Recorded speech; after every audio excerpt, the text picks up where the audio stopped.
Peace and love, everybody. Peace and love. And this is a good Friday right here. This is a good Friday. Y'all know I'm Sister Freedom, Big Mama. I'm glad everybody came out tonight. We spend our Fridays together. So, Dulcie, Peace and love, everyone. It's Dulcinea. Hope you guys are having a good Friday. Niche. Oh, it is Friday, ain't it? Welcome, everyone. I hope y'all have a good night. Well, we are waiting for Daughters of the Sea. Dot. She will be in a few minutes. But in the meantime, Delaware in the house. Delaware in the house. We got Velda Jones-Potter about to be the next mayor of Wilmington, Delaware. You want to introduce yourself to us? Yes, hello. I am so Tell us happy to be here. Mhm. Yes, I am. I'm a candidate for mayor, and I'm going to claim and speak it into, existence that I will be the next mayor of the city of Wilmington, and we are going to really see some changes for our city. We're going to paint the city purple, I say. That's what we're going to do. That's royal colors. Yes, That's the royal colors right there. absolutely. Well, I'm going to ask the first question. Okay. Why? What about you that you would think would be the most important reason why the people of the city of Wilmington should vote for you? Oh man, that's not a short answer, but I'm going to try and make it short. I know you're from Wilmington, but So Wilmington, as the whole state of Delaware, but Wilmington especially has for decades had leadership that has not been for the people of this city. And as a result, people's needs, their interests, their future have really been neglected. And in some communities in particular versus others. And the effects of that are really have us in crisis situation with regard to some aspects of our community. And what's been missing most in the leadership that the city has had is someone who cares, who sincerely wants to see people do well and live well, have a good quality of life, have fair treatment, have equitable access. That's what's been missing. And we've seen the gap between especially the economic gap between, some communities and others get wider and wider and wider. right. And I just finally said enough is enough. And that I see we can do things so much differently. And in a way that people all across the city can be lifted up, can have access, can prosper. And I just know that this is a season for that change. And I believe we're seeing it across the country. But we're also experiencing it right here in Wilmington. And people are becoming empowered in a way that they have not for decades. And that's the real change that we have. Once people are empowered for collective improvement, then nothing can stop nothing can stop us from improving the quality of life for people once we do that. And that's what this season is about, I believe. Are you from Wilmington? Have you lived here all your life? Oh yes, I've lived here all my life, other than going away for graduate school. But yes, I lived on the east side of Wilmington and the Riverside housing projects. So you And in the mix. I am in the mix. Yes, You know what's going on. I absolutely do. And that is essential for a leader of this city at this time. Somebody that knows, somebody that Somebody lives that knows, has navigated, cares. It's very difficult for you to really care if you don't know, I believe. And so yeah, someone who has lived it, still does. That's what I bring, and what I just feel so strongly that we need. And I'll tell you another thing that I just truly believe that it's time for. It is time for a woman to lead, and not just because she's a woman, but because what the serious needs are right now, the nurturing that's needed, that mix of nurturing and love and tough love and discipline that women bring in a way that's just so unique and necessary. You know what? I have to say that I agree with you, because I haven't seen too much of a big difference in the past 4 years. Like, I haven't seen, even before that, haven't seen anything, significant. Now, in some areas more than others, it's horrible. The crime rate is up. Yes. What do you see that is the reason why we have so much crime in this little teeny city? Like, the crime is everywhere. Yeah. I tell people all the time, Wilmington is not a joke.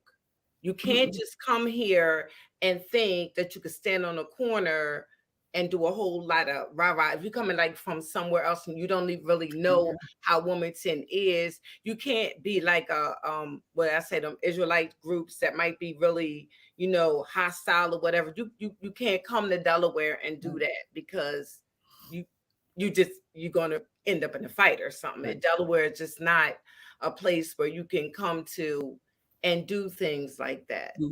So what do you think that it is that what is stopping us from getting better? There are. Do you think it's jobs? Jobs is one part of it, but there's this. I don't know. There's almost this oppressive kind of atmosphere that has been pervasive in and around Wilmington and really throughout our state for a long time. And people who felt the weight of that, the lack of jobs, like you say, that's a real major piece. The decline in education. So people they can't read at the levels that they should be able to. And you know what happens to someone when that's the case. They lose their self-confidence. They don't see, they lose hope. And that's what people in so many ways, especially in the most challenging areas of our city, have lost hope. We have had one of the highest incarceration rates in the nation for this small state. And the sentencing is exorbitant in some instances. And so the effects of people coming through that system, and then our local society not having the things in place to help them re-enter, in a way that they can then become productive. All of those things have just over the years,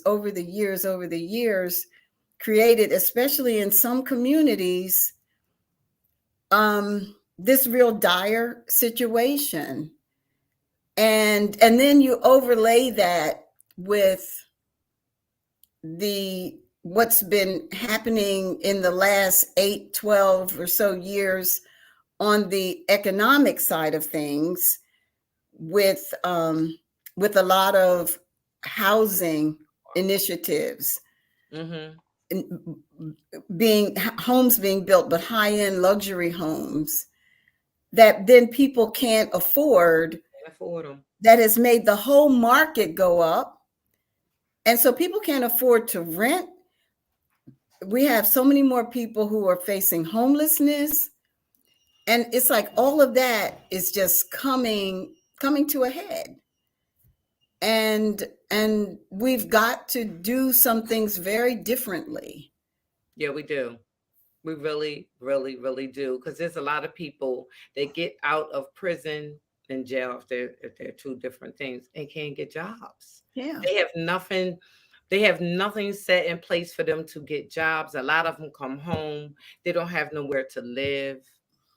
And I'm gonna say this, and then I'm gonna let Dulcinea ask the question. Um, I was at both of the debates, the last two debates that you were just in. Very, very good debates. Very good debates. And I was listening to and it was a good debate, you know. But what I couldn't understand is it the governor's position higher than the mayor's position? The mayor's position? So what I couldn't understand was, why would Carney want to step down and take a position as a mayor when he was a governor of the entire state and could have did everything that he's saying that he wants to do as a mayor? I had to literally walk up to this man and ask him that, because it just simply makes no sense to me.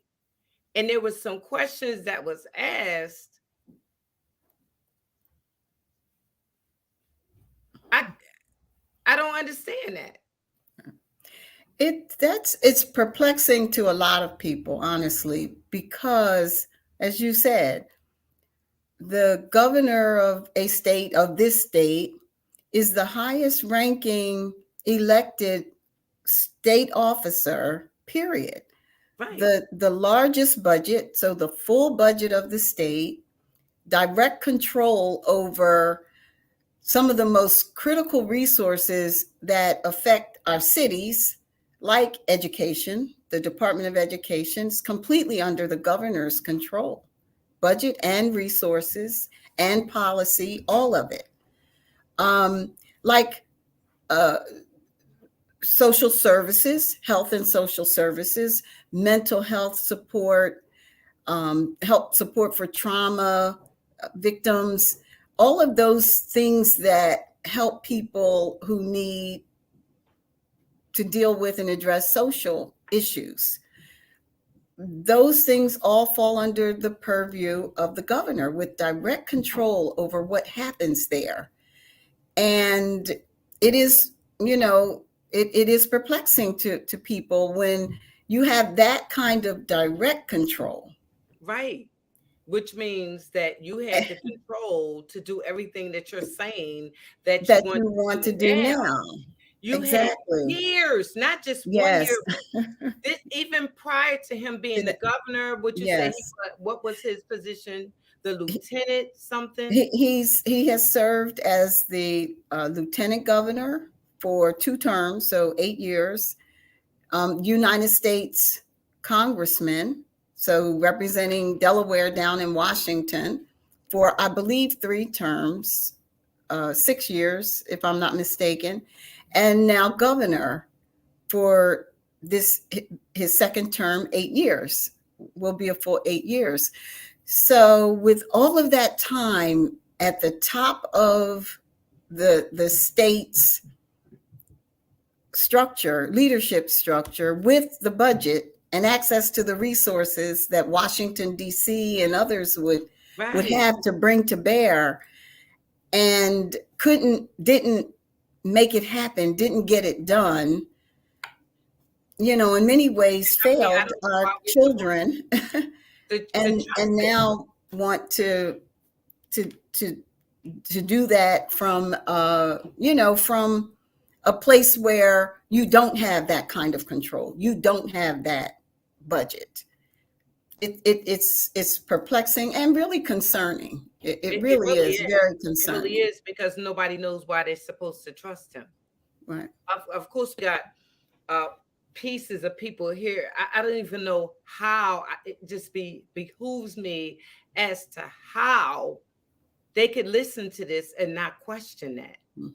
You've been all these different positions that's way higher than the mayor's position, and you did nothing. So you want to now be the mayor and do it? That don't make no sense.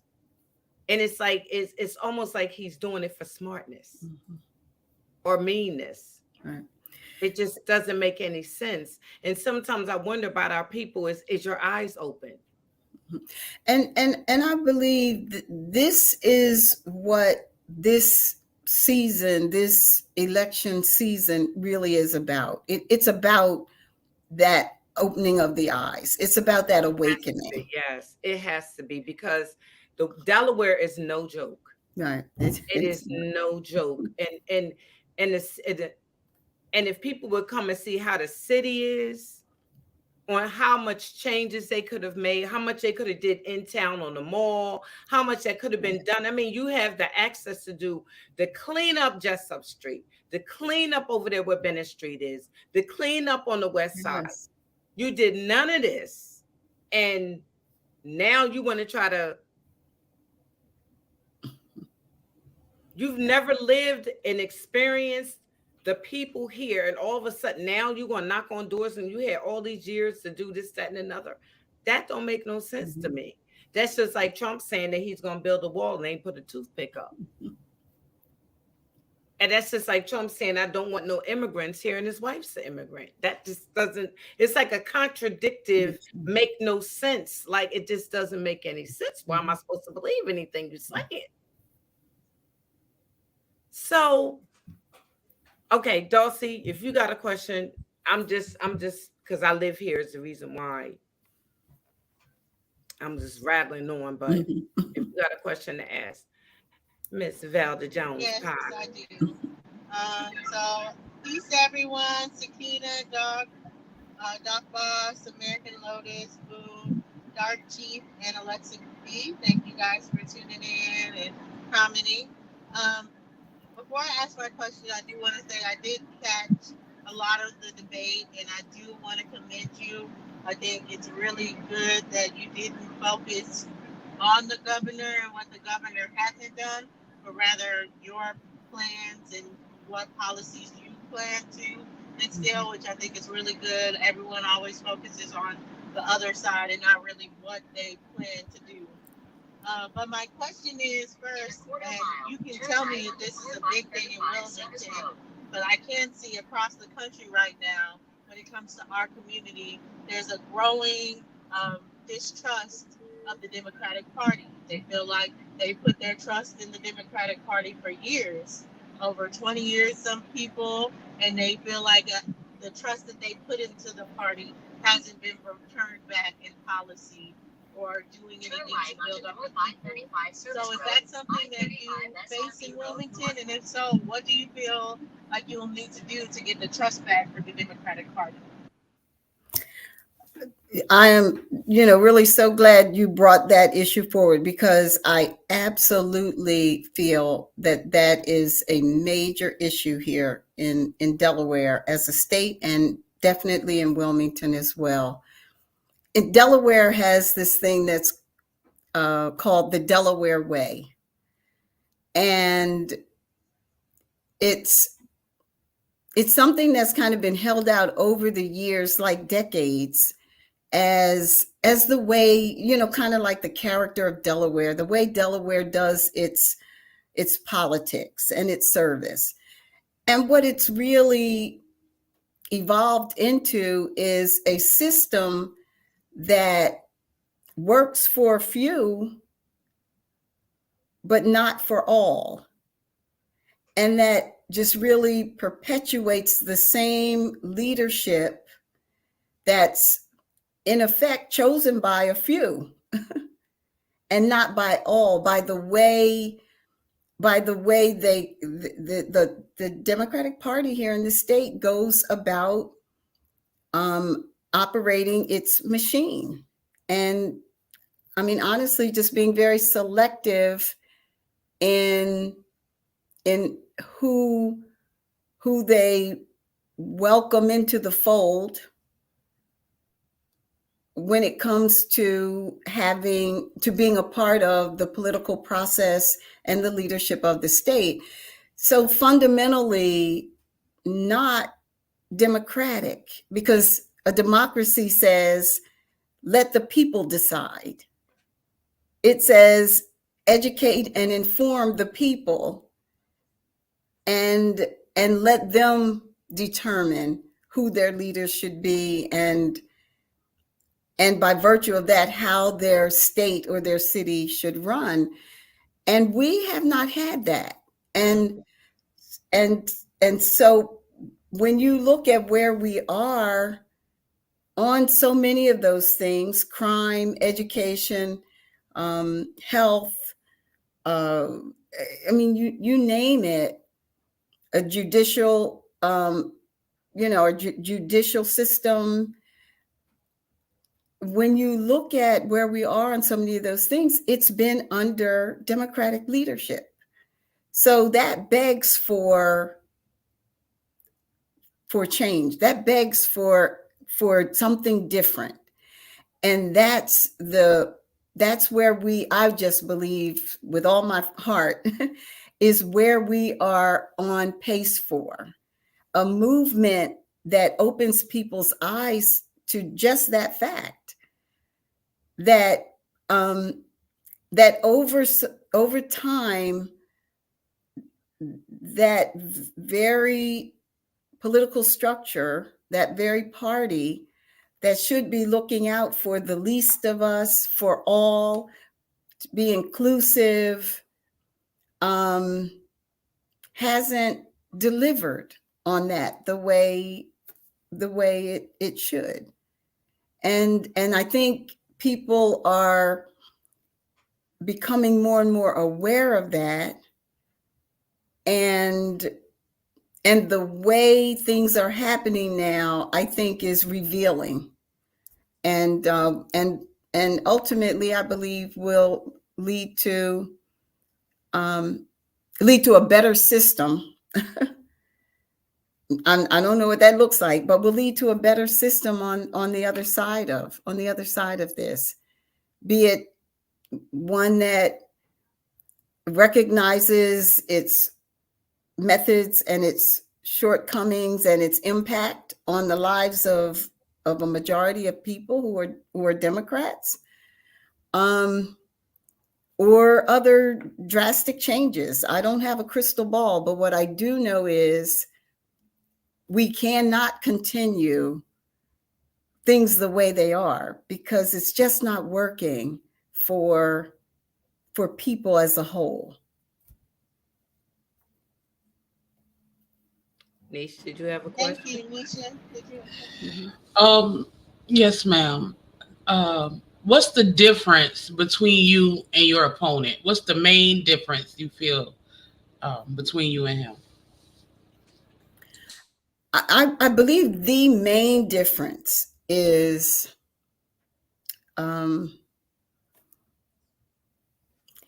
that I am people focused.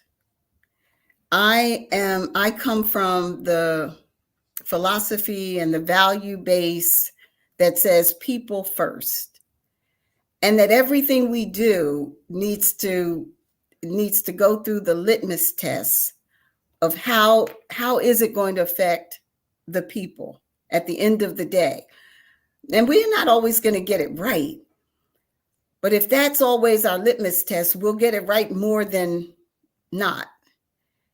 And so are the projects that we're doing, even if we're putting up buildings or whatever it is we're doing, are people as a whole, are communities going to be better for it? Is the quality of life going to improve as a result of it? And everything go through that test, because that is the reason we exist. We should exist as leaders in government, is to ensure that is what we deliver. And I would say that my opponent, the policies and performance and areas, I can't necessarily areas of focus, because money has been thrown at various things, but the results have not reflected lifting up people and improving their lives and bettering their education and creating job and career opportunities for them. And so the focus, so I think I would say that's the major difference, is the value system from which I lead is people focused and people centric. And that's not the case, I don't perceive, based on the policies and performance and track record and what's actually happened with my opponent. Thank you. Hi, Dots. How are you? You finally got in with us tonight, sister.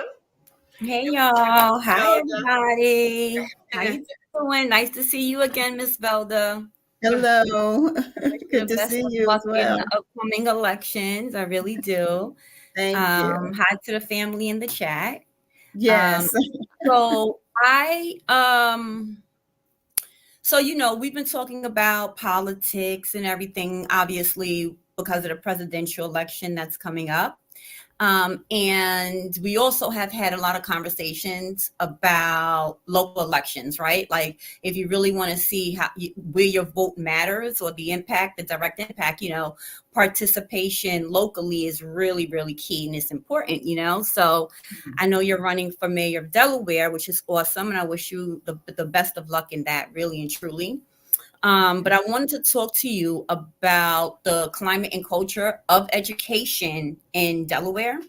I know nationally, America doesn't necessarily fare well when we look at, our statistics in comparison to other nations.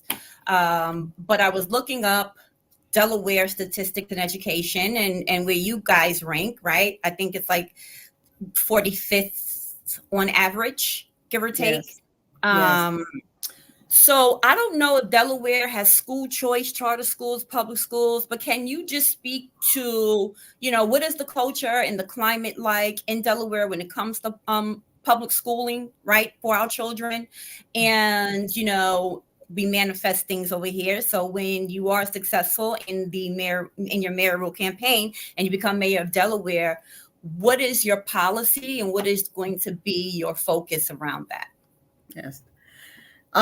You're absolutely right. The performance metrics for Delaware as a state, we get a failing grade. 45th, 47th, 48th out of 50 is where we have been ranking, unfortunately, rather consistently. And that's despite being in like the top 5 in spending. So we're spending a lot of money and the performance is not at all reflective of high quality education. We used to have a Wilmington school district and community neighborhood schools. So children would go to school right there in their neighborhood. They'd walk to school. The community structure and the village around them, many cases centered around the school. Parents were able to participate and be a part of it.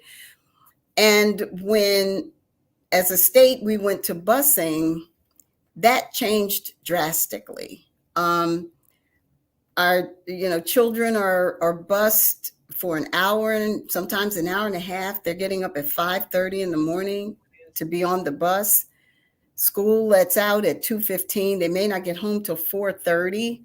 Long day for kids. And then they're going into a foreign land.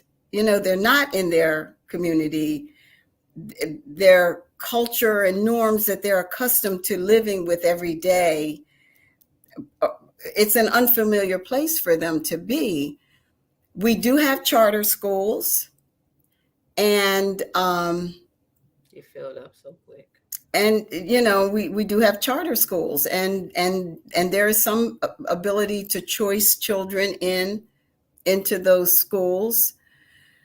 But even at the state level, so at the city level, our third graders are only able to read, honestly, at a 5% level. 5% of our third graders in Wilmington are reading on grade level. Across the state, it's like 40%. And we are, from my perspective, in a real crisis when it comes to education. And yet we're not responding to that in kind. Under the State Department of Education, which reports up to the current governor, there is not a sense of urgency around making that change. I mentioned the buses that we put our kids on buses. We spend so much money on transportation. Yeah, why is that though? Why are so many bused out? Why are so many children bused an hour and a half out to go to school? Like, why is that? There was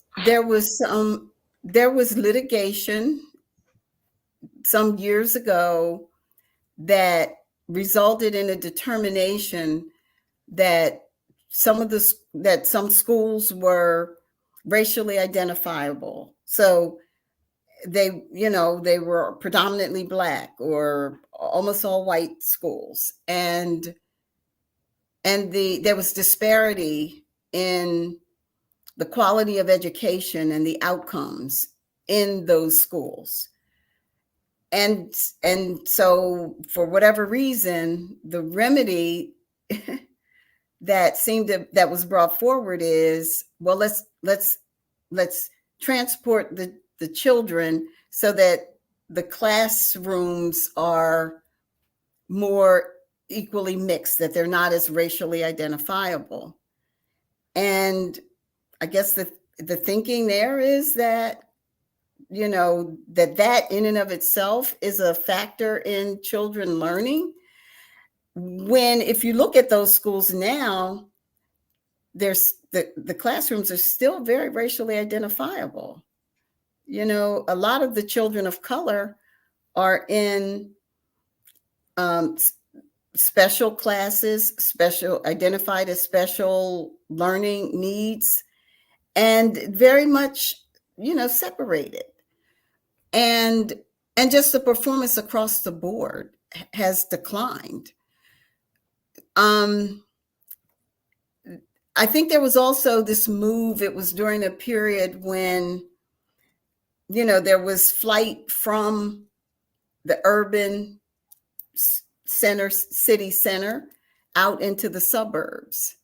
So frankly, that helped justify building up the infrastructure in the suburbs. Brand new schools, high technology, and so forth. I mean, the investment that's been made in schools in some areas outside of Wilmington is tremendous. And the current governor touts that he's invested and is now building and about to open up the first new school that's been built in the city of Wilmington in 50 years. Now that's 50, not 15, 50 years.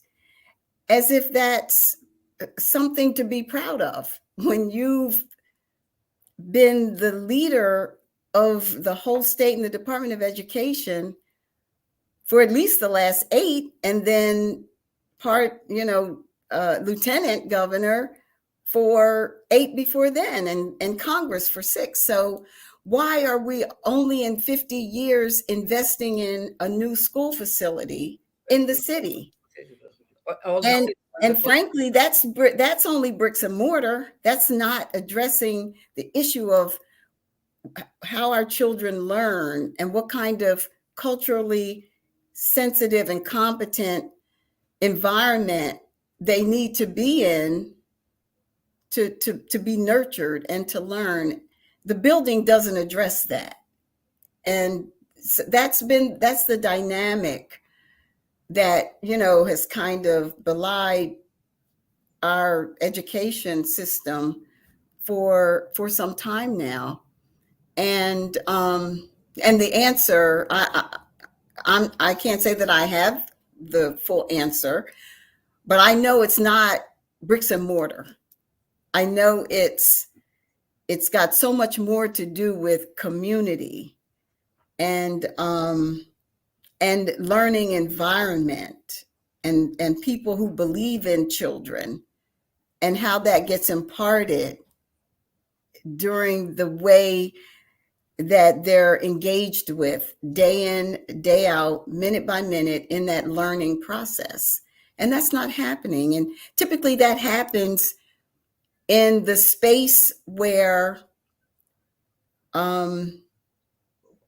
you have community, where you have commonality, which is usually where you live. and back, and not to be saying, but we used to have assistant teachers in the with the teachers, because some schools there's a whole bunch of kids in the classroom, and the teacher can't get to all the kids.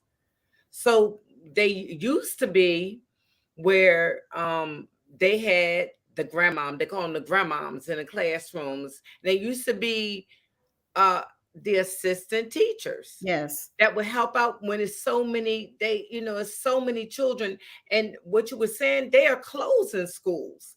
We had, what was the school that just the boys went to? Prestige Academy, I think it was. Yes. The name of it. My son went there for about a couple months, but closed down. We got Dr. Umar Johnson trying to build a school right in the neighborhood.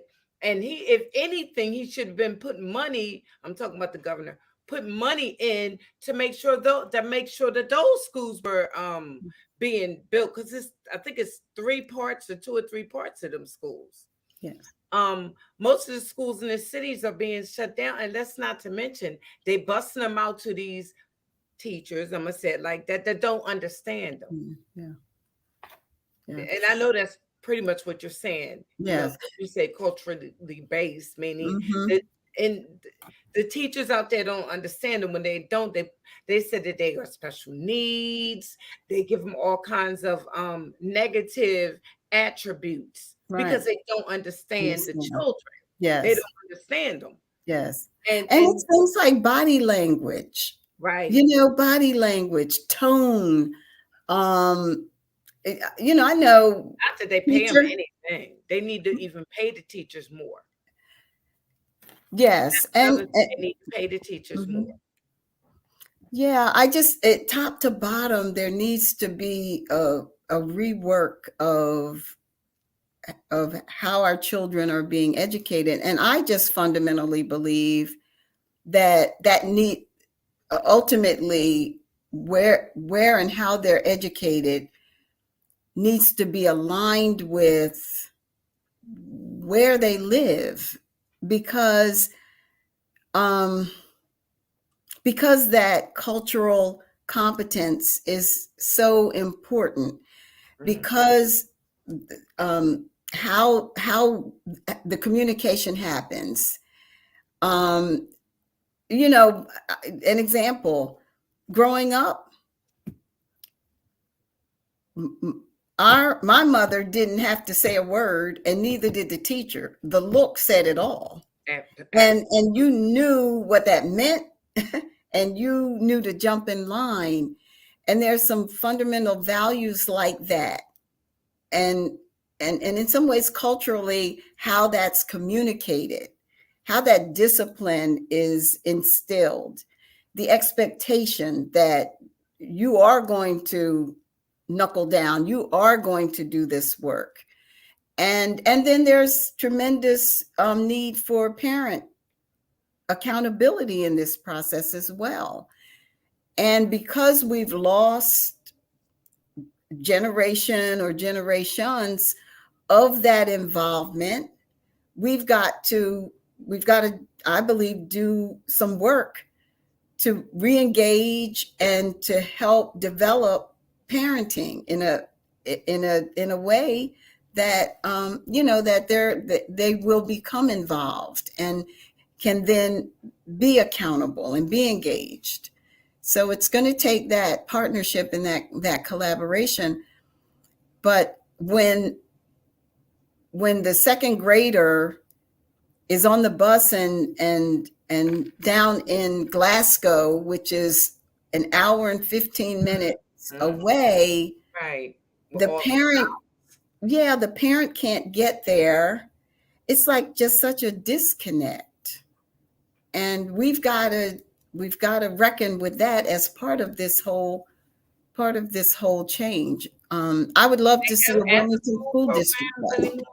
Do they still have that? Are they paying the teachers to stay after school to help the kids with what they don't understand? I'm wondering if they still have that anymore in the schools. Yeah, I'm not sure, and even things like that, the logistics of that I'm imagining. I don't know this, but I'm imagining the logistics of that being difficult, because the school bus, when that bus comes and is heading north, you got to get on it, or else you have no way to get home. So versus if you're within, if you're a walker and you're walking, then the children who don't need to stay for that extra can go on home, and those who do can stay, get that extra support, that extra attention, and then go home from there.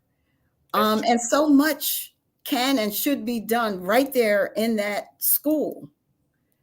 And so instead, there are a lot of not a lot, but there are programs outside of the school that are trying to fill that gap and trying to do what they can and the best they can.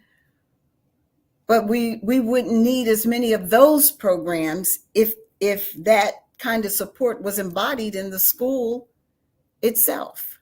Mm-hmm. But see, when you are a governor, you have the ways of paying extra money. Mm-hmm. You see what I'm saying? Yes. So as a mayor, you would have to ask the governor you would have to put forward requests, I guess, in other words, to make sure that these things are being done. And you spoke a lot about community involvement when you were doing the debate.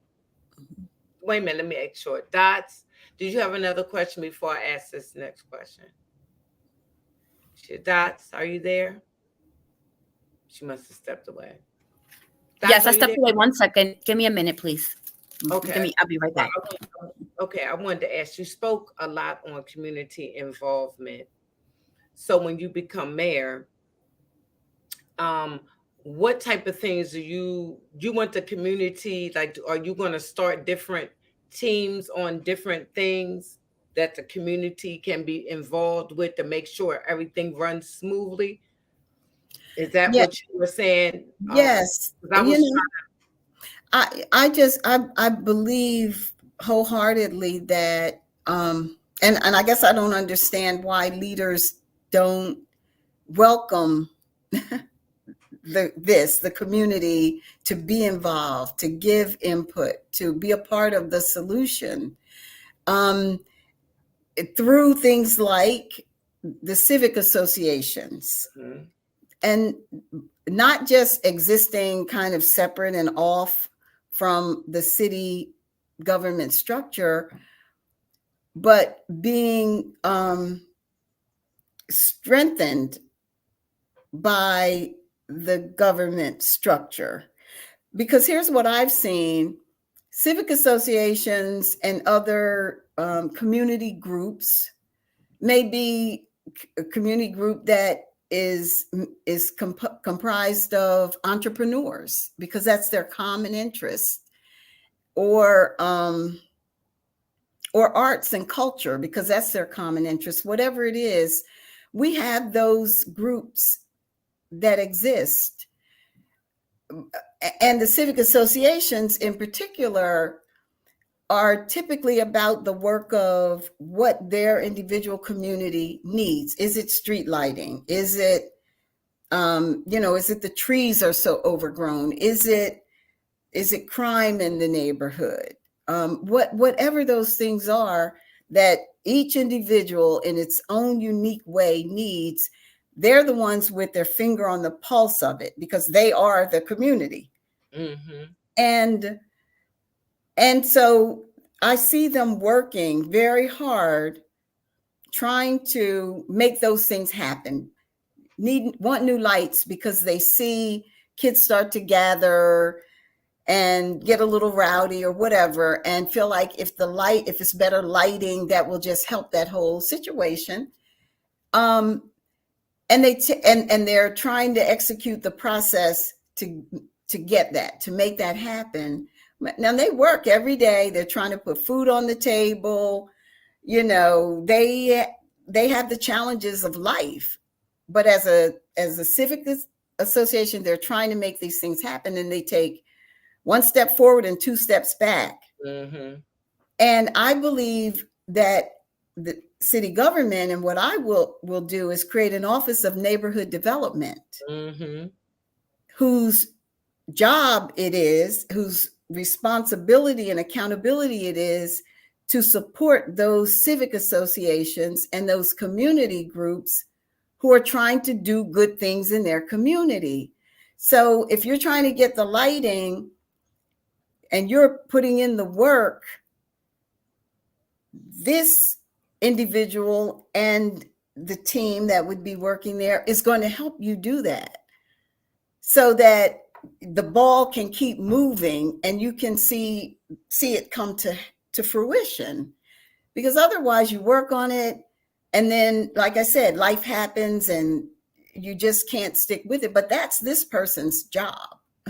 Do you think, to add on to that, the young ladies and men that do the vision thing that's in town, do you think that they should have more on their position? Like, okay, for instance, you were saying that they should come now and go walk around the city just like they do in town on the mall. We have an in-town mall where you can walk around outside. I'm just letting the chat and everybody know that. And we have the vision. What is it called? In-town vision? Downtown vision. Downtown vision. Where they're like walking security guards. So now if they start walking in the neighborhood, there's people that that hang on the corners. Will they get more of authority position to say, man, you can't do this. We're not allowing this anymore. You can't sit on the corners. Will you make it stiffer where they can almost get fined if they keep coming back sitting on the corners, drinking their beer, smoking cigarettes, whatever, because it's making the neighborhood just look bad that you're doing that. They're a whole row. And if somebody say, get off my steps, get off, it creates an issue. So you can't be loitering. Would you be able to give them a more of a position to say, man, you got to get off the corner. You can't sit here like that, go in your house and drink, or go in your house and smoke, but you can't sit on the corner like this. Right. Yeah. So what I envision is is a similar kind of team of people as we have downtown, as you said, and they're called Downtown Visions. They're in a uniform, black and yellow, so they're very visible. Mm-hmm. Some of them are on bikes, some of them are walking, but people see them and understand that they are there to be helpful, to give a sense of safety, and having someone who you can call on if you're a little bit uncomfortable about something. I mean, just their presence kind of creates that.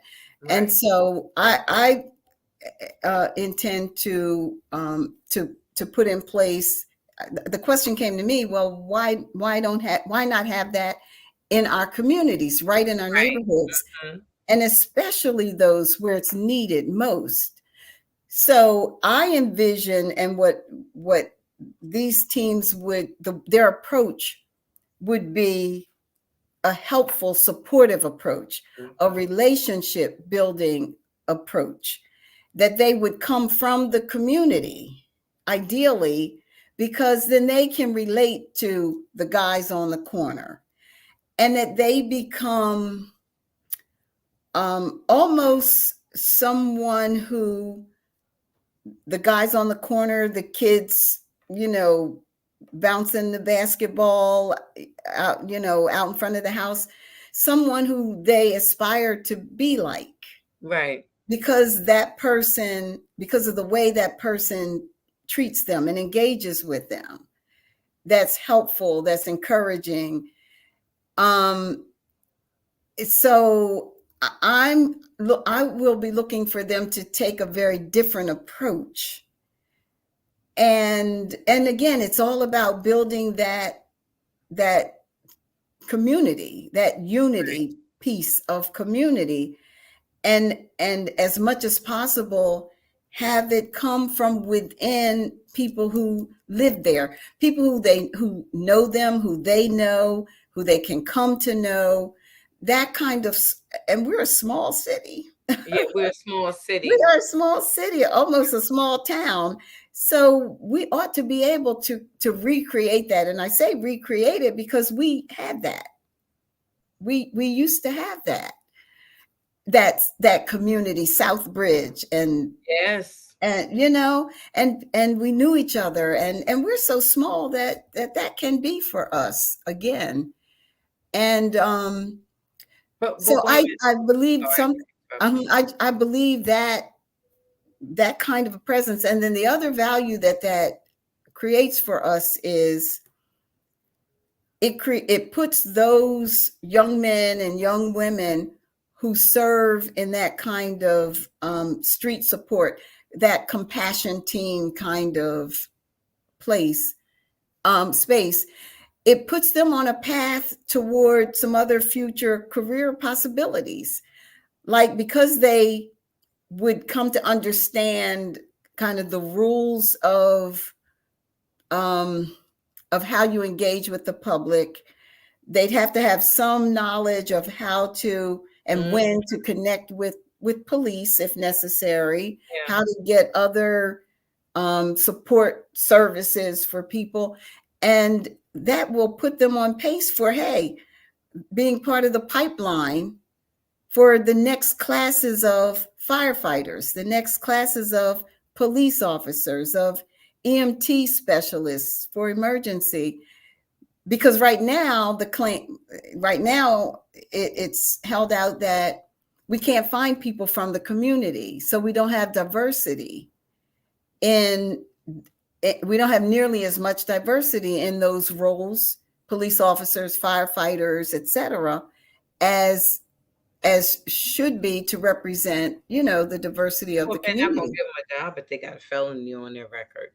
You know what Right. I mean? So they're saying that, but if you got a felony on your record, you're not getting a job. Now, I think we need more no loitering signs around. Mm-hmm. You know what I'm saying? Mm-hmm. You work together, excuse me, with the city council, correct? So the city council, okay, Yes. And that's so important from my vantage point, is that that the mayor and city council, which is a check and balance kind of a relationship, but nonetheless, together have responsibility for this city and the well-being of all the people in this city. And so we must work in tandem in delivering on that. I was wondering, because I was feeling like, why is the city county people not making these people stop loitering on the corners? You know, that type of thing. So I didn't know if the mayor, how that worked together, but there has to be a change, and it has to be where people are going around telling them you're responsible for your area. So if you want your area to look like this, you're responsible. That's why I was wondering, when you were saying stuff about making jobs, would you be giving somebody in that small part of, you know, like a small range, like maybe 4 blocks, to keep 4 blocks clean, to keep, you know what I'm saying? That could become somebody's job. If you got a lawnmower, you get paid for, you know, like doing all the lawns in 3 to 4 blocks. You know what I'm saying? Yes. And it's, you know, come on, that's what you were saying the other day when you was debating him. Yes. Jobs. Right. So Yes. kids got in trouble, and there was somebody that counseled them, like Soko, you know. Yes. Yes. Somebody who's been in prison, somebody who's done this and done that. Yeah, Emmanuel that's right. Redding, my cousin, actually. Yes. That's who he was when he mentions Emmanuel Redding. Yes. He is a counselor. Children, you know what I mean? Yes. They should get paid for that. Yes. There's ways that you can come up with jobs. Yes. You know. Yeah, to me, those are the things that to me is reimagining how we build community, how we solve the needs of the community. We need the you know, the landscape of our homes to be beautified. Right. You know, we need that. And so let's reimagine how we can make that happen. And what you just outlined to me is it makes sense. And I don't see a barrier to that, because we end up paying on the back end when we don't make that kind of investment on the front end. And so, you know, I just add, if we are serious about lifting people up, improving the quality of life, and ensuring that everyone has an opportunity to be a part of the prosperity within the city, if we're serious about doing that, then we need to be serious about and be willing to make those kinds of changes. Right. Do those out of the things that are out of the box, not your norm, not your typical, but are practical and make sense. Dulcie, you got a question? Dulcie? Docs, did you have a question? I know you're next, so we can keep it in order. I thought that's had asked her question before me. That's why I had went back down. No, I do have a question, but Dulcie, go before me. I'll come after you, Dulcie. Go ahead. I'm just fixing something in the back. Thank you. Okay, no problem.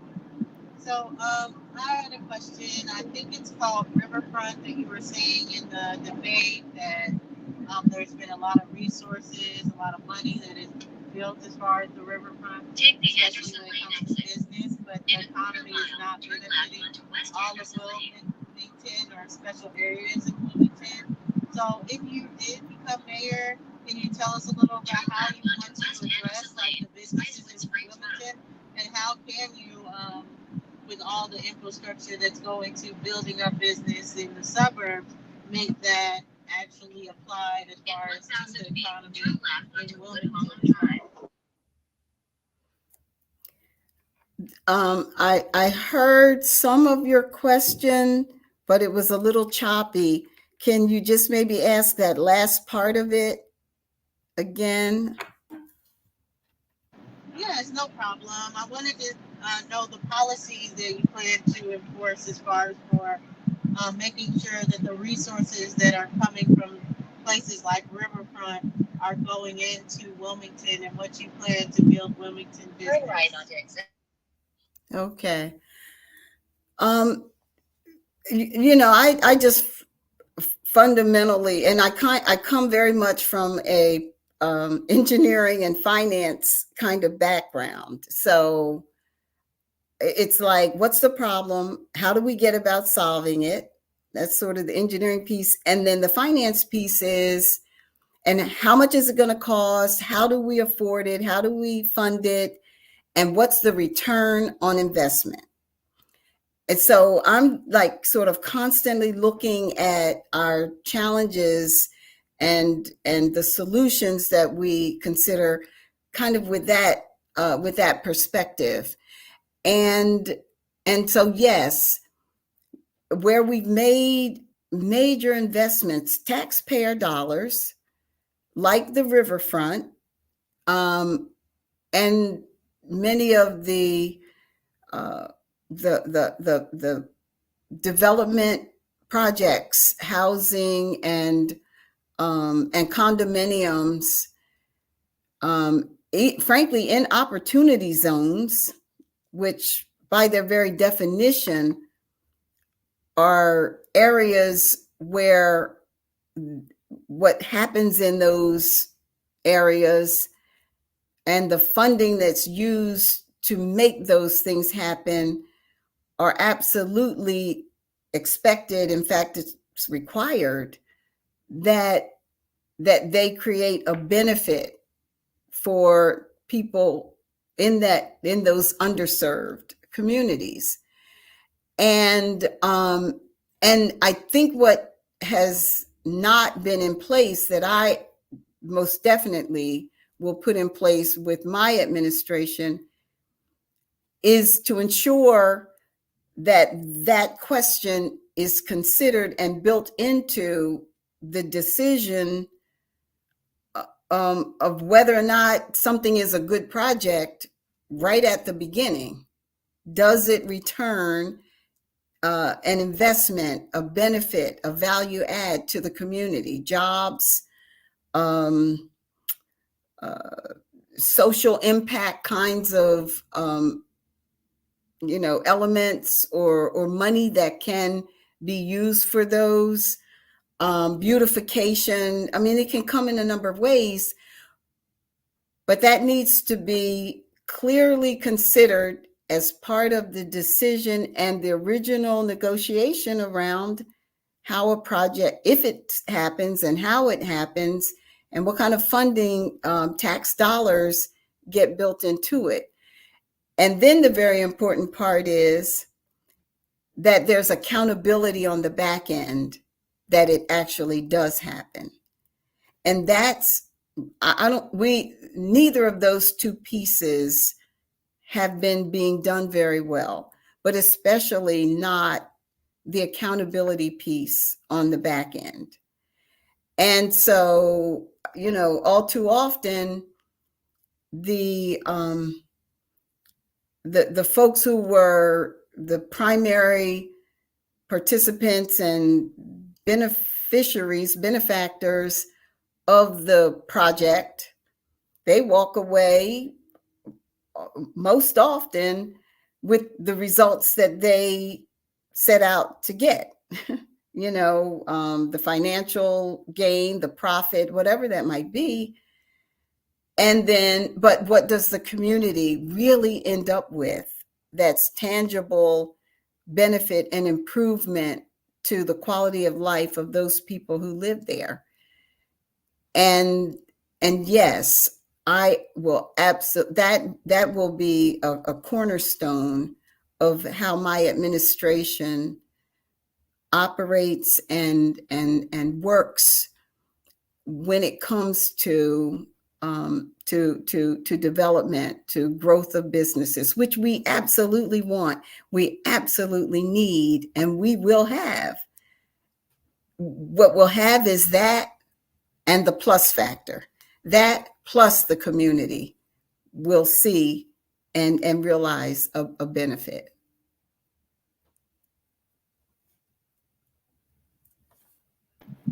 Thank you. Mhm. Okay, Dots. You good? Okay. So going back a little bit to part of the conversation that we were talking about, I think when Freedom was asking about, like maybe more police or law enforcement accountability within the neighborhoods for safety and stuff like that.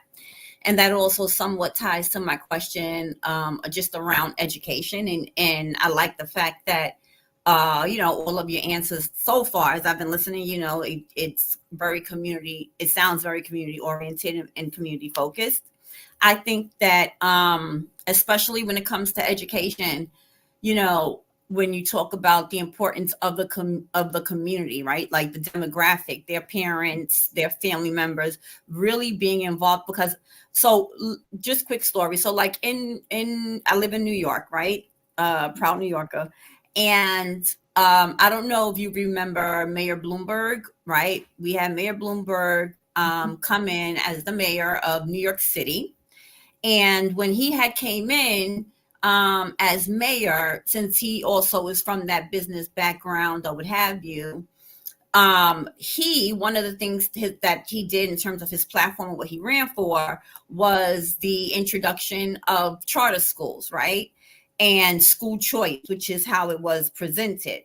And a lot of his policy and focus when it came to education, when he was the mayor of New York City, it was actually sort of like a version, if you will, a stolen version of Bush's plan when he was governor of Texas, right?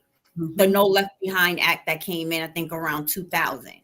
Yes. So when Mayor Bloomberg had introduced it, one of the things that, of course, always came up, which is what you spoke to and what you see in Delaware, is the disparity or the differences in the quality of education that, our students, our children were receiving versus others in different neighborhoods, right? It was a remarkable, drastic difference, right? And so while we had community schools, and if you live in the area or what have you, you went to your local, your primary school in your neighborhood, yes? And of course, the children are going to predominantly look like you. And so when he had introduced this idea of charter schools and breaking down public schools and making smaller schools, it sounded like a wonderful thing. Oh, smaller schools, the big high schools are no longer working. They're kind of archaic and outdated. We need to give parents the choice of where to send their children. And, it sounded really, really good, right? Okay. So, get rid of that de facto segregation in essence, right? X, Y, and Z. Okay. So then charter schools are introduced in New York City, right? And those of you from New York City know what I'm talking about. So now we have the emergence of charter schools where they took the public school buildings, they broke them up.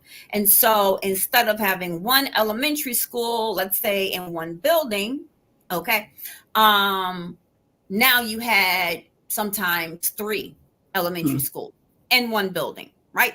So each school would have a floor, or each school even have a side of a hallway. It was crazy. The issue became, it was in my opinion, it still is a disaster. And I'll tell you why, because what began to happen is that the charter schools, all right, because they were licensed or as nonprofit, okay? Because remember, Bloomberg is business minded, whatever. So charter schools were allowed, they still receive the city funding, the state funding, or what have you.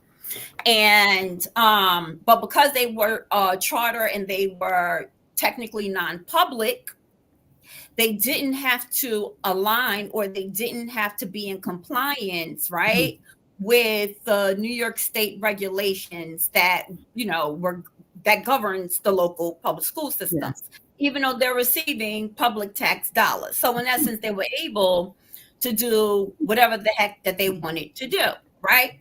And so you would have siblings in one building. One is going to the local public school that he or she would have went to prior to this new charter school. And then another sibling would be in the charter school because they would pick it by lottery, right? Mm-hmm. What eventually began to happen, unfortunately, is that so unfortunate, because the charter schools, what they would do is they would open at 7 a.m. and they would go as late and in the day to like 7 p.m. Right?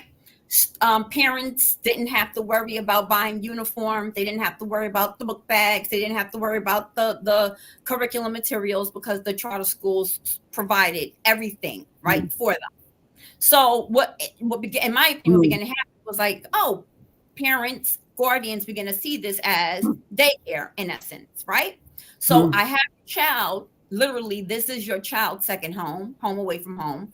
I have your child all day long, right? Everyone looks the same. You have your beautiful uniform, your beautiful book bag, because they get a lot of money. They're getting funding from the state, the city, the government, but they're also nonprofits. So they also have their benefactors and they're very wealthy donors, right? Yeah. So they have a completely, if they choose, different curriculum than what the New York City public schools are required to follow. Okay. And but one of the unintended effects of that is that what parents weren't seeing was that when their babies were in school during this very long day, everything is scripted and everything. It's almost like the military. Oh, okay. Think of it as a military, right? Yes. And if there's anybody in New York City and you know about charter schools, just put one in the chat for me, okay? Just put one. What began to happen, though, is it became more about, like, as you say, the compliance. So I get these babies at 4, 5, 6, 7 and upwards, right? But everything is really, really, really, really, really scripted to the point to where if you would walk down a hallway, for example, you would see the teacher, you would see the teacher's aide, they would have like a stick with everyone's name on it. And then when they gave their command, the kid had to stop and stand within like the tiles, the little blocks, right? For example, it was just it's heavily indoctrination. And the charter schools also had the freedom that if in fact they felt like your child wasn't complying with their school rules or what have you, they have the right, and they do to this day legally, they have the right to pretty much put your child out. And when they put your child out, where do you think the child is going? Upstairs to the public school. Okay. And so what the parents weren't seeing is this literally breaking down of a child's spirit, mind, right? Yep. They all respond the same. It's on code. It is heavily indoctrination, but it looks pretty. It looks shiny on the outside. You walk in a school building, I mean, you would think that you're at Disney World, right? But when the parents are gone and them babies are in those classrooms, right? In terms of individualism, that thing is gone. And I have a special lens, obviously, because that's my lane. I was a principal of a middle school in Brooklyn. That could be another story for another day as to why I chose to leave early as a principal in the city. But I'm very, very passionate about it. So when you talk about community, I really want to emphasize to parents that schools were never equipped. They were never built, developed, modeled to be to be the place where you're getting free daycare, because in essence, that's what it is. And when you're releasing your babies to someone else, for example, right? And now all of a sudden, I mean, they would get kicked. 5-year-olds, 8-year-olds, 10-year-olds, they were getting discharged from the charter school because the parent couldn't do the required 10 hours of community service every 2 weeks that the school requires. Things like that, right? But it looks pretty on the outside, but on the inside, it's a breakdown of the baby's soul. And it used to bother me so much because I would often have conversations with the principals of the charter schools that were in my building, right? Because I was horrified at the things that I was seeing. Horrified the amount of meltdowns those children experienced because they wasn't standing straight in a tile and they had to get disciplined for that. The amount of meltdowns because you got this little boy who he's supposed to be wild. It's okay for him to express himself, but because it wasn't time for him, it wasn't, that wasn't the time. Right now, we're doing X, Y, and Z. They will be reprimanded. I'm really passionate and so it's not just the school's responsibility. The parents, you are responsible, right? Our babies are not reading at like you mentioned. I think you said 5%. That is terrible, right? Because when they're leaving, it not for all, but if they're leaving a school, for example, and they're coming home or in the summertime, they should be reading books. Right? It is just not the school's responsibility to provide everything. And nowadays in 2024, that is what has happened.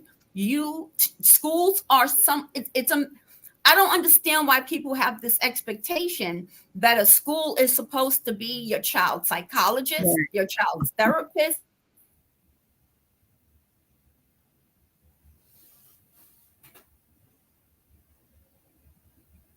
It's so yes, community is important and accountability. I'm sorry, I stand on this firmly. We have got to do better as parents. These are our babies. They don't belong to anyone else. That's right. I could not agree with you more. Absolutely. So my follow-up question to that little spiel, but that is I have stories for days, y'all, and it gets me a little bit emotional when I think about those years and the things that and to be honest with you, that's one of the reasons why I transitioned from that. And I'm still in education, but I do something different. Anyway, long story short, what is your 3 priorities, the thing or your plan, like, when you are elected mayor or what have you, what are your immediate goals? What is your immediate plan to get things off the ground? So 3 things, like right out the gate. One is to establish a different culture within city government. And I'm talking about City Hall, city employees. Because over the years, there has been, a departure from a spirit of service, a spirit of excellence, like really accountability for delivering good quality results in how we need to serve the public. I think that the improvements that we need to be making have to start at home. And so home for me as mayor will be within that building, to reinvigorate people who work for the city and their enthusiasm and help them get a shared vision with me of how we can create a better city. That will be a real focus in the outset. A second one will be to establish this Office of Neighborhood Development, because we've got to have the kind of infrastructure that connects with and supports our neighborhoods, and really get that established early. We'll also have some teams that will help us shape some of the key areas of opportunity that we need to very quickly wrap our arms around. But I want to do that in a way that it engages and reflects input from the people who are really experts at that within our community. The arts, culture, and entertainment community, for one, because I believe we have such a tremendous opportunity to create this renaissance in arts and culture and entertainment within the city. but it's important that that's done in a way that builds on and reflects what the experts, the people who are the creatives, the people who are young and innovative, have them help shape that. Entrepreneurship is really important for us, and small business development. And so, and then to create the vehicle through which the voice of that community can be brought to bear in really helping define what our steps forward need to be to help that community flourish.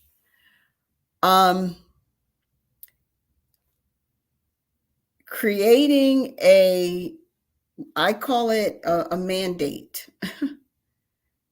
for the education and development of our children is one of the things that I really intend to focus on early.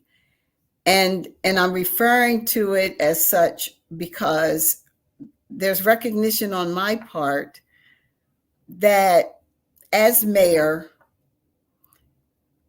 given the current structure, that the education system is really managed and controlled and resourced at the state level by whomever will be the governor, that as a city official, I won't have direct control over that the way I and my administration will over some aspects of our city. But nonetheless, we have to be their advocate. We have to be their champion. We have to be a voice that brings in and points to ways in which things need to be done better. And I see that shaping up into what I can only call a mandate for transformation and getting the best and brightest of people who understand, as you so well articulated, what needs to be done differently and better to get our children on track, and to really encapsulate that in a mandate to our state government, and not leave it at that, but to be a constant advocate at the table to effectuate that change. Those are the things that right out the gate I will be focused on and working on. I'd say the other area that I really see my administration giving priority to is absolutely the teen and gang violence that we're seeing across the city. And there are some intervention programs now that I think and activities that are showing promise. And so working to expand and enhance those, and working to add to that, so that we have people who have been there, who really know how to engage young people and steer them toward other options, help them navigate all that's going on in their world, because they're dealing with some major things, and that's the way they're acting it out. So people who have really been there, done that, know what that life is like and can reach them right where they are. Those are the priorities and the things that I and my administration will focus on immediately and right out the gate. So when you are mayor and you're looking for a consultant, I'm your girl. Okay. I hear you. Yes. I'm so glad you shared your experience. And I was riding with you every step of the way, and what I was hearing you give voice to, and the effect that that kind of environment has on children, and how we've got to intervene when we know that, as maybe as well intended as something may be, when we see that it's not best for our kids, we've got to be willing to step up and step in and make the change that's necessary. And the parent involvement piece is absolutely critical. Absolutely.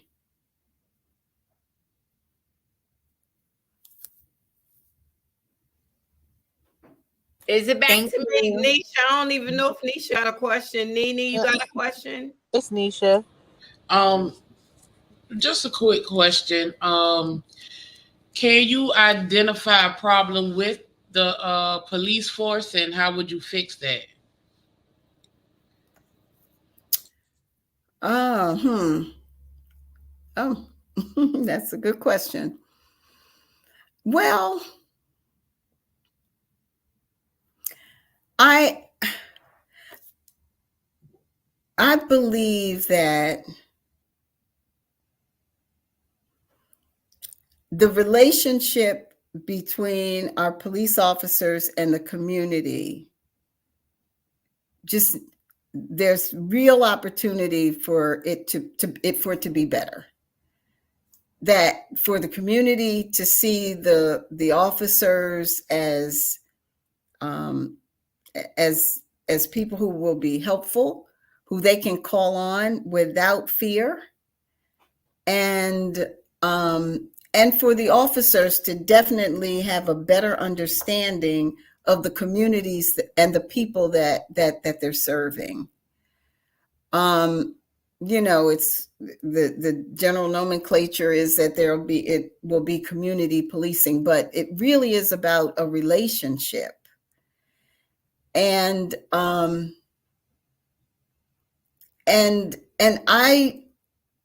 that's something that happens over time. I think bringing in a team like Downtown Visions that's more expanded, and hopefully could create then a pipeline into the police force, into the organization. I think that sort of thing can be very helpful in doing that.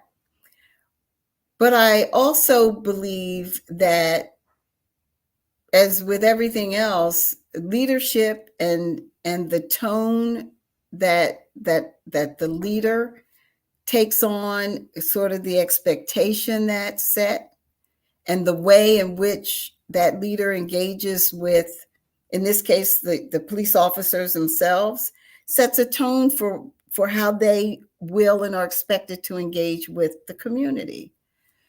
And I don't believe that the police officers here in Wilmington have had a leader who comes from the perspective that I'm bringing for some time, maybe, I don't know if ever.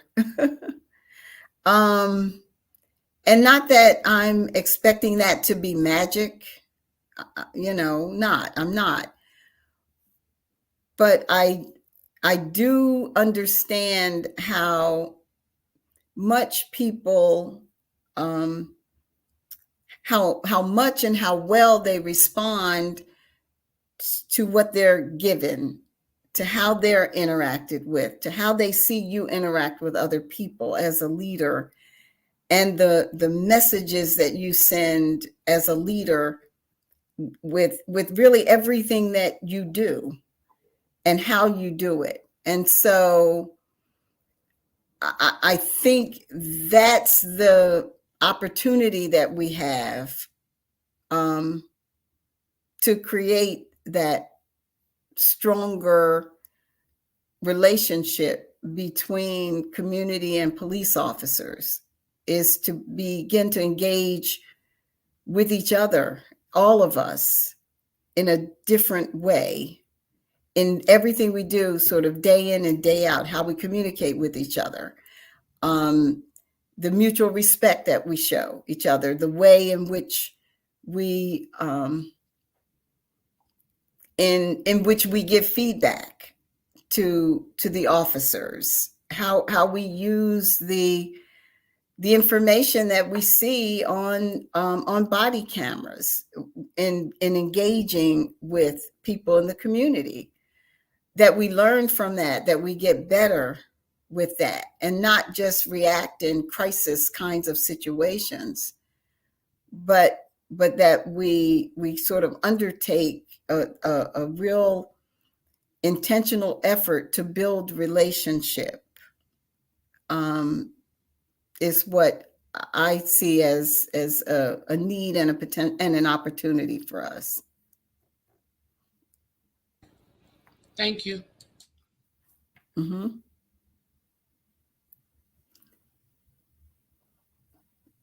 Can't hear you. I think You're muted, Sister you're Frida. muted.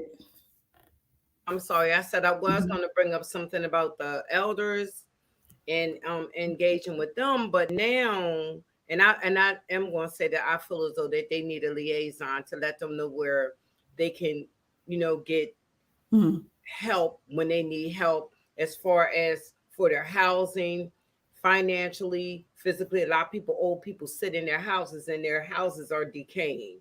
You know what I mean? So Yes. there needs to be some form of liaison to help the elders, to get wheelchairs, to get medication, to get things of that nature. I don't and I come from the nursing world. I don't see that being, I don't see that happening. I go in some people's home, they need exterminators, in these elders' homes that's past over the age of 50, 60 and stuff. They need, especially if they disabled, they need liaisons. Yes. But coming off of what Nisha's question is with the police.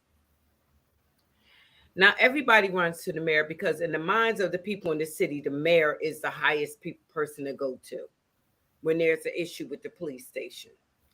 So if you got a situation where a police officer says somebody did something, they didn't have their body cam on, and it's their word against their word, and they wanted to come and complain to you that they didn't do something that the police officer said that they did, is the mayor's position over top of the captain of the police, or do y'all work together?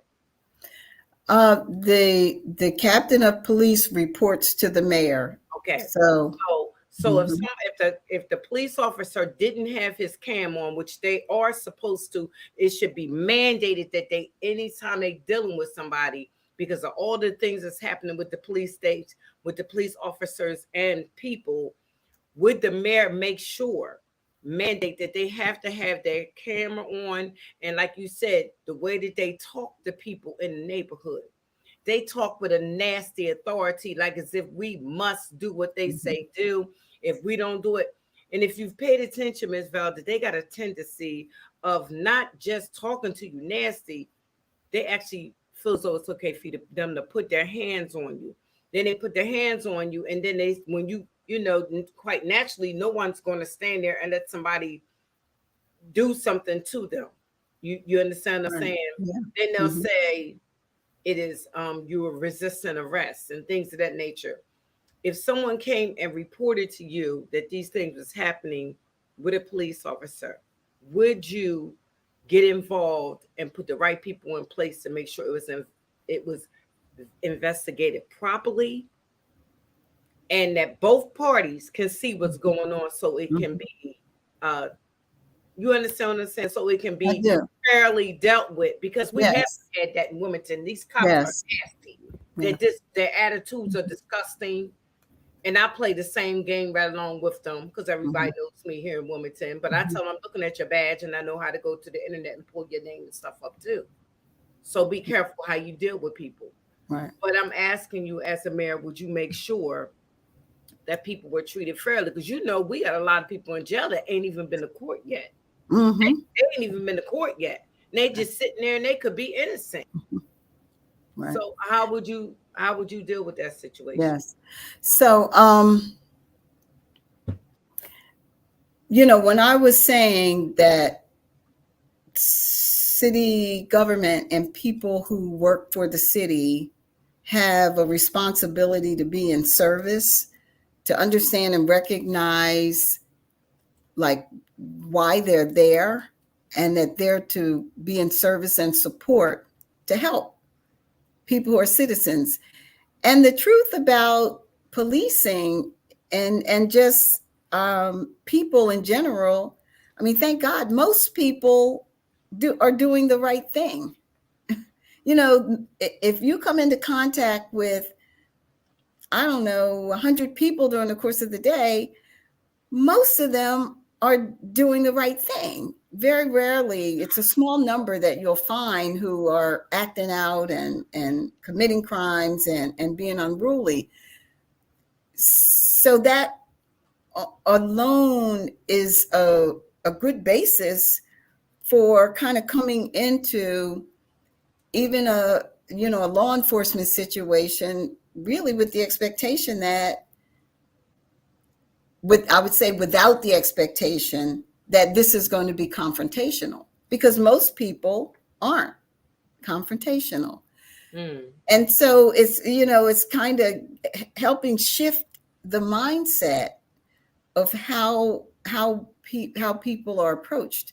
But the answer to that is absolutely yes. There's something unique about the authority that we give law enforcement officers, whether they're city police or state police, whomever, is they really have the ability and authority, and they're actually trained to take a life. And that's a weighty and a heavy authority that someone's given.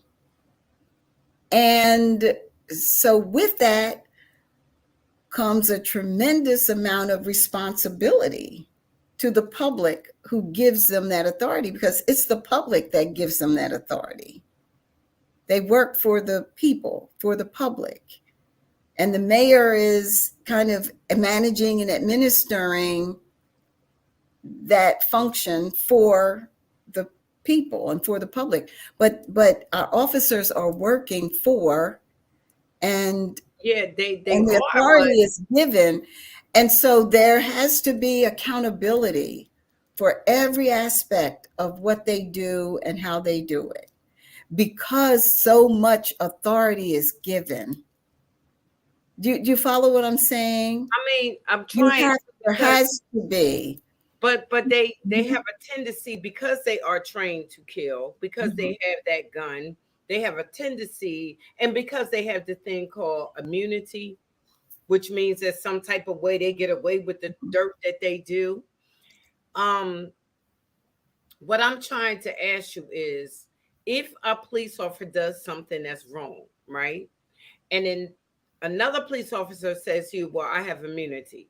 I did something wrong. We can pay Miss Redden $1 million or how much ever. I don't want to go to jail type thing. Would you let the police officers be accountable for their actions? If you murder somebody, you didn't have to shoot them. You could have tased that person.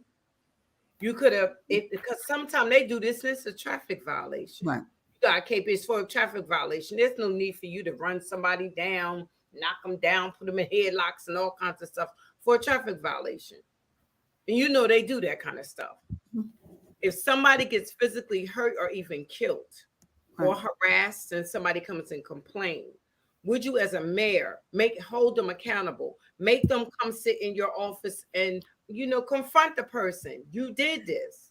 And the reason why you can't take the police officer's word, because they don't have their camera on. They can't, Right. if they don't have their camera on, it's their word against their word. Mm-hmm. So that's what I'm saying. It should Right. be mandated that they have that camera on. So again, Right. it can say whether they was wrong or right. You see what Yeah. I'm saying? Right. I believed from the day the conversation about body cams, hit the air, that was something that was necessary and important for the public and for the officers, because that gives you the ability to have that information to make a good determination about what that engagement, what that interaction was. So both for the public and for the officers. And it's also for training.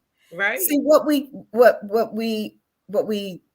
can't do is wait for or react to those major incidences and not have addressed those things that happened prior to that. And oftentimes, I believe what's seen is in some cases there were maybe some behaviors before that there hadn't been accountability for. Mm-hmm. And so, and again, I guess what I'm saying is, because that level of authority is given, then the level of accountability has to be very high. Yes. And it needs to be kind of ongoing, so that there's learning, and there's training, and there's improvement by what those engagements are like. So in other words, those body cameras can and should be used to help each officer themselves understand what they did well in engaging with this citizen, or what they could have done differently. Right. What might have been. And if we're doing that in an ongoing way, then I think that's helping to develop and helping to stem maybe some of the kind of behavior that we don't want to see. Right. Right. Because I mean, so at every step, bad, would you recommend that they be fired? As a mayor, would you recommend that they go to jail or be fired? Because it's that's one of the questions that's going to always come up, because the mayors that we have had, in a sense, take up for the cops even when they wrong. Right. We have to have, or people going to start taking revenge. You know what I mean? So we have to be fair, and we have to show an example, even with the police officers. There has to be an example. If you do something, you're going to be held responsible for it. If you talk nasty to Miss Redden, you understand what I'm saying? And I see you doing it. Right. You can't deny that you did it. Yes. You can't say she did something. And yes. You understand what I'm saying? Yes. That's what I mean by there has to be. If we fear the police station, we fear the police station, we can't trust them. Right. And that's yes, and that's what we don't want. That's what we want to improve. Mm-hmm. And the accountability is an important part of that at every step in the process. At the early stages, at things like the way in which citizens are engaged and spoken to, it has to be respectful, and mutually so.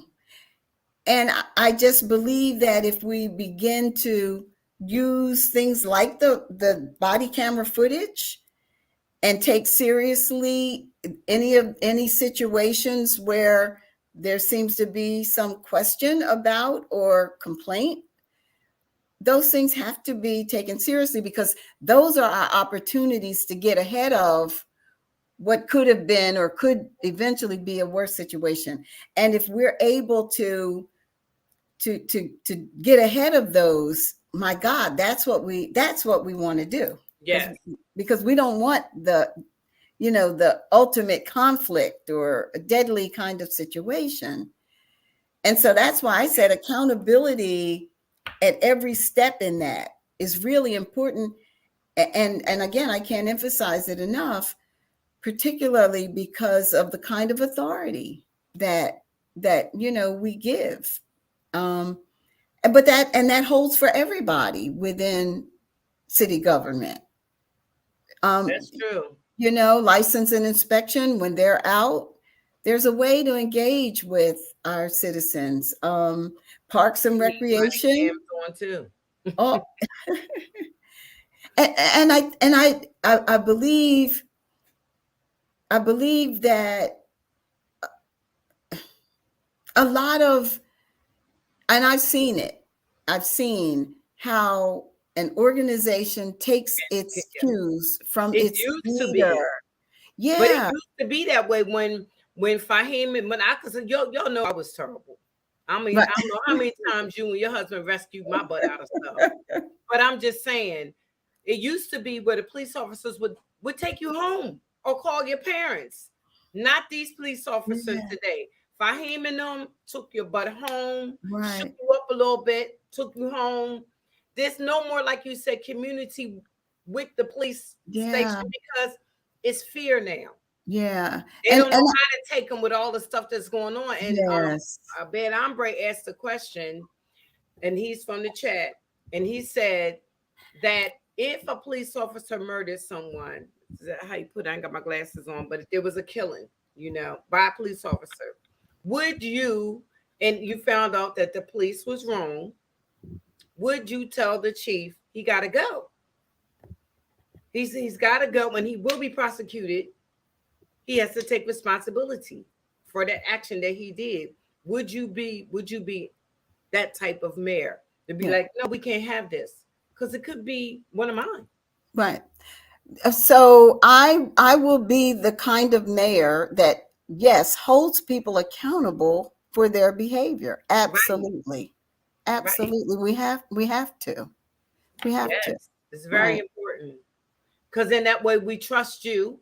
We trust the police station that they're not going to allow this to happen. So I know I was a little long-winded on that one.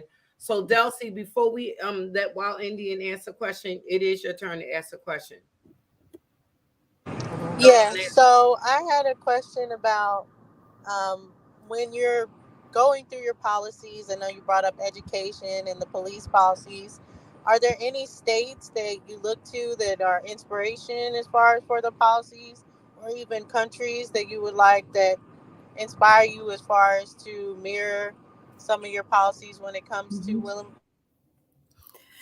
Well, I will say one of the areas where I think Wilmington is particularly challenged with right now is in housing. Housing affordability is a real problem for us. People are losing homes. Our homelessness rate is increasing. We have a large pool of vacant and abandoned homes that create an opportunity to bring them back online in an affordable way for people to have housing. Home ownership is absolutely at the top of my list for creating this, a stable city where people are able to create generational wealth. And the primary source of that for most families, that very first piece of that is owning their home. And Detroit has done a fantastic job of with their community restoration initiative. And that is one that I really look to as a model that I know we can see some real benefit from adapting and incorporating here in Wilmington. It's an initiative where they work with a bank, a lending institution, and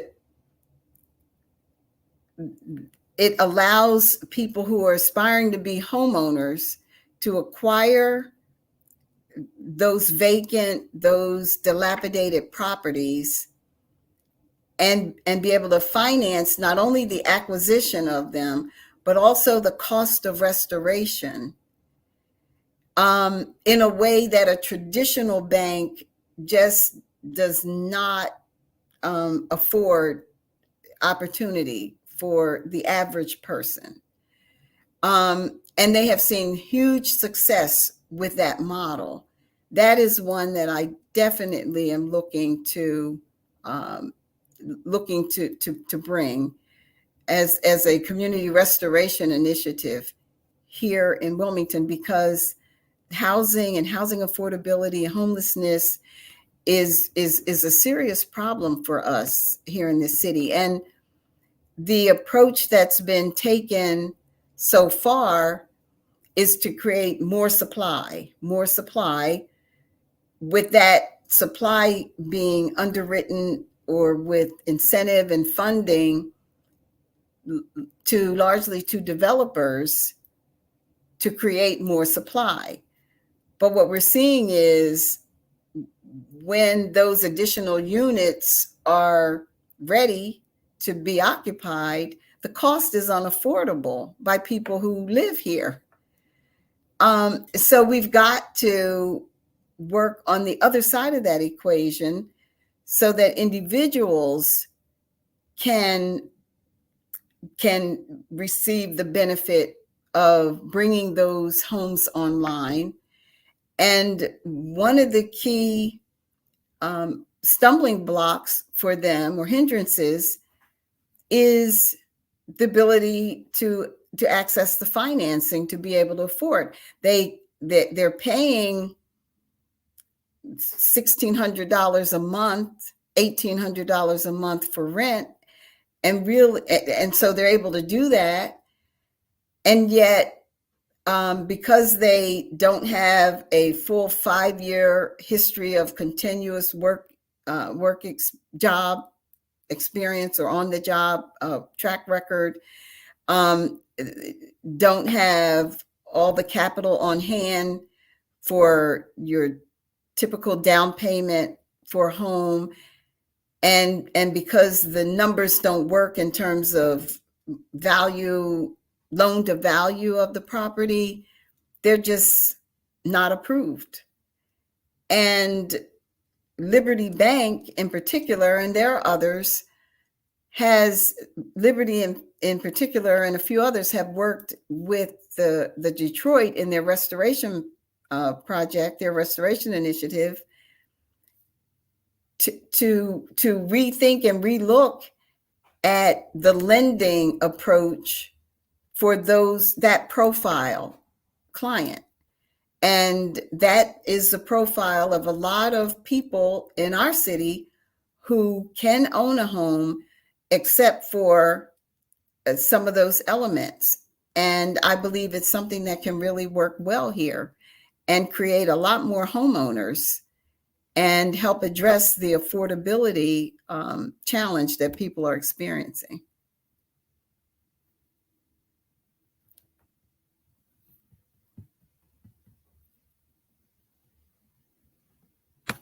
Okay, Wild Indian, welcome.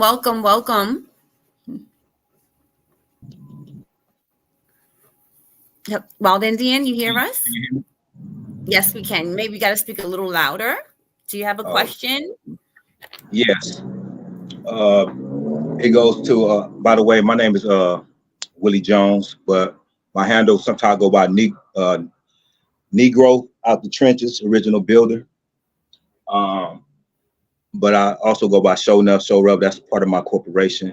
I'm from California, and I have dealt with law enforcement most of my life, ever since the Patty Hearst situation, 1974, experiencing law enforcement presence in my community, and how they addressed us and how they dealt with us and how they disrespected me, my peoples.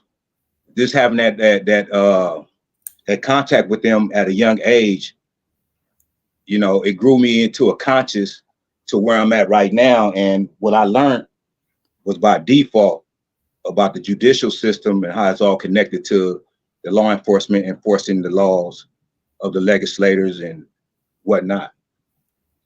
But my question is,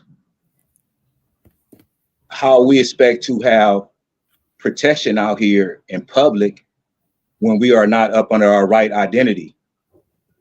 You know, there's so much evidence now showing that our identity was changed multiple times.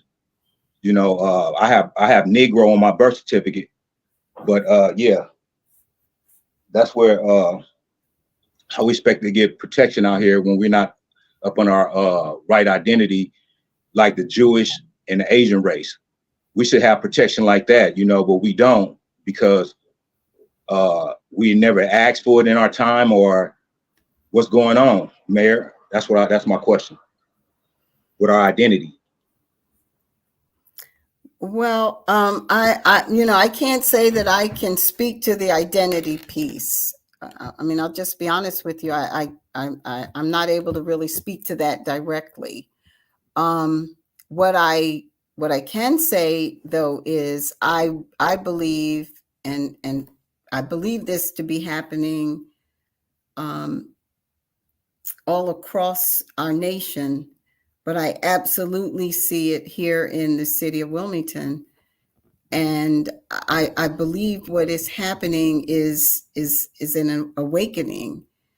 And I believe the consciousness of people with regard to like what's true and what's real in so many aspects of what's happening in the world and in our neighborhoods, and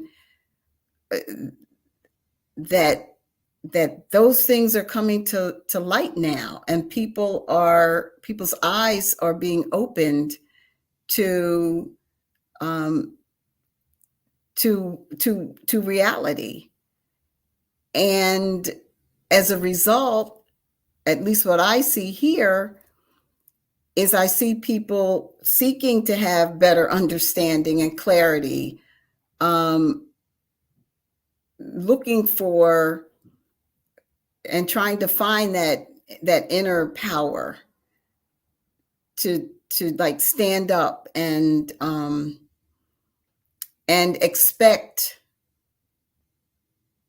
the kind of treatment that they know they should be receiving. And I know within our city that hasn't been the order of business for us, that this is new and different, but I see it happening. And I just fundamentally believe that as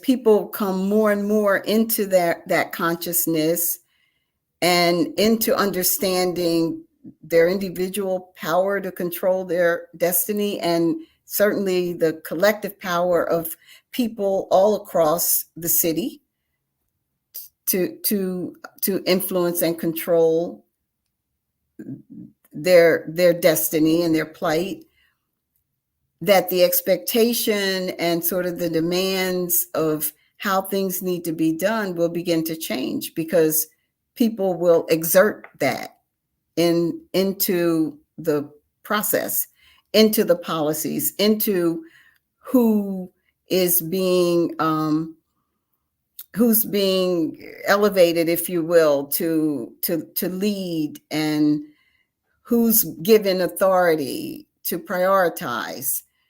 I mean, that's what I see happening.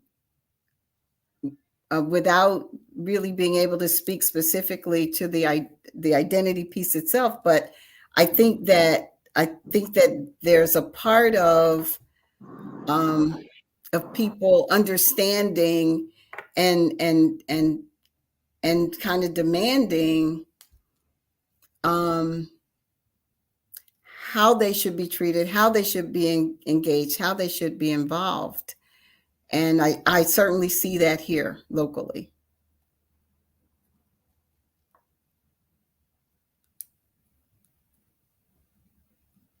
Okay. Did you have another question, Wild Indian? Well, I just wanted to be honest about what's really is going on as far as us as a people, you know, because it's clarity on the fact that we have a Jewish race and we have an Asian race, and they are protected 100%. We just seen not too long ago what just happened in the news about the tunnel situation in New York. That was clearly law enforcement jumped in there and they covered it right up, and we seen people walking off with evidence and all that. And this is the Jewish community, and that shit they protected, they got covered up.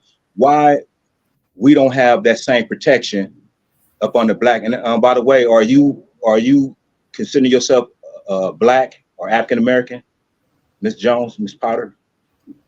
Yes. But she also knows her heritage as well. I know her personally, so she also knows her Indian heritage from American soil as well. Mm-hmm. But you know, it's just why it's not so clear and cut to our protection like the Jewish and the Asian race. Why we don't have the same protection like them? I can answer that. Can I? I would like to jump in on that. I'll give you my version. Sorry, I was off camera, didn't realize that. I think part of the reason is that, especially when it comes to politics, you know, it's money, real talk. And so they have lobbyists and campaigners, right? PACs, if you will, behind them. And so that is a huge reason, especially for LGBTQIA, I believe it is called. You know, Jewish Coalition. They have a lot of PACs. It's money, it's lobbying. So that's one of the reasons that I can share for sure. But not to mention that they probably think we are protected. They probably think that they do a lot for us. They let us have Black History Month. They let us do this. They probably feel like we are protected. They got we have a lot of little scholarships and things that they do for so-called Black people. You know what I'm saying? So they probably think so. Since we feel like that, why we not protecting ourselves? I would like to know who is they? Who is they that think like that? You're talking to her as a politician. So I'm saying to you is the politicians, the governor, the all the people up on high, because the mayor is going to protect the city people. That's just at least this mayor is going to protect the city people. Mm-hmm. And the majority of in Wilmington, the city people are copper color people. So what I'm saying to you is we need to protect ourselves. And she's trying to put in place, we're on our blocks and things. We have the vision people. We have community people in like the neighborhood, what they call them, Miss Velda, the neighborhood watch and things that we have to protect ourselves. And if you're talking about finances and things that are you talking about that? Why Indian? Because you know we can go get. No, I'm talking about protection, like the Jewish and the Asian race, not the But what is that? Be specific. The Jewish, they would not. The Jewish race, the Asian race, they would not be attacked by no law enforcement. They would have no. I believe if a person that was Jewish did something, because us as the people really can't tell whether they're Jewish or not. They just all look the same to us, like we all look the same to them. Mm-mm. So, and as far as the Asian people, Mm-mm. if they did a crime, I think they would be arrested too. I No, mean, I understand what he said. I just asking Thank you, him. thank you, because I think it is. I think someone. I think we're not. Thank you, thank you. So I you, appreciate wait a it. minute, are you? That's what I'm trying to make sure I understand what you're saying. Are you saying that Asians don't get locked up? No, no, I'm saying that we don't have the protection like they have protection. Like you were saying earlier, where like they have lawyers, they have people that's campaigning for them. I get that, and that's why I've been working on looking at the proclamations and looking at the power of penmanship. I'm seeing that a lot of things that happened to us was done on paper. For as these policies that's been pushed by these police. They pushing the policy enforcement on us. Law. Is all mixed together. Got us mixed in with the 13th Amendment, where you get convicted of a crime. Right. You're automatically go back into involuntary servitude. That's the 13th Amendment. So with us being up under this Black and African American, I noticed from my experience and I learned by default that my identity is compromised, and is this basically we already came up with this identity crisis, because we got people claiming this misnomer, claiming that misnomer, and we don't have no one representing us, like you just said earlier, like the Asians have and the Jews have representing them. It's a ball of confusion, and that's why we need to be clear. We need to find out who these mayors or governors who supposed to be like us. Supposed to be somebody in office like Ms. Velda who will protect us. The people that we've had in office is not for us. That's why we need somebody in office that is for us. That's the only way we're going to be protected. And plus, we got responsibility to protect ourselves and hold ourselves accountability for us. But what I'm saying is we need somebody in office like a Velda Jones-Potter who has lived in our communities, who have experienced our hurt, who have experienced the things that we've been through, watch mamas crying over their babies that done got shot and everything. We need somebody like her in our offices so we will be protected, that will have our back. If we keep on putting a person that is not for us in office, and which have proved it's not, because they weren't about other places and not the city, and which have had opportunities to do stuff for us and have not. You know what I'm saying? So she's one of us. She knows what we've been through, her and her husband. So we need somebody like her in office that knows our pain. If we keep putting people in the office that don't know, I'm sounding like a record right now that's been scratched. We have to be able to go to somebody that's going to listen to us. We've been going to people that's not going to listen to us. Only for 15 minutes on Wednesday. Ms. Velda, ain't that when he sees somebody, you got to make an appointment in my seat for 15 minutes on Wednesday. No, we need somebody in there that cares about us. And it ain't about somebody calling you Black, African American, Native American, Aboriginal, or Indian.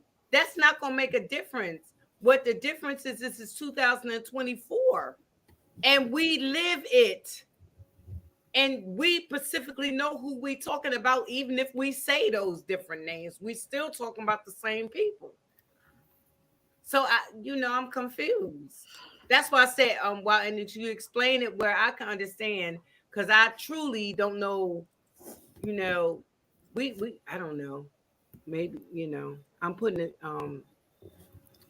the string back in there again, but wow, I just trying to understand that. That's all.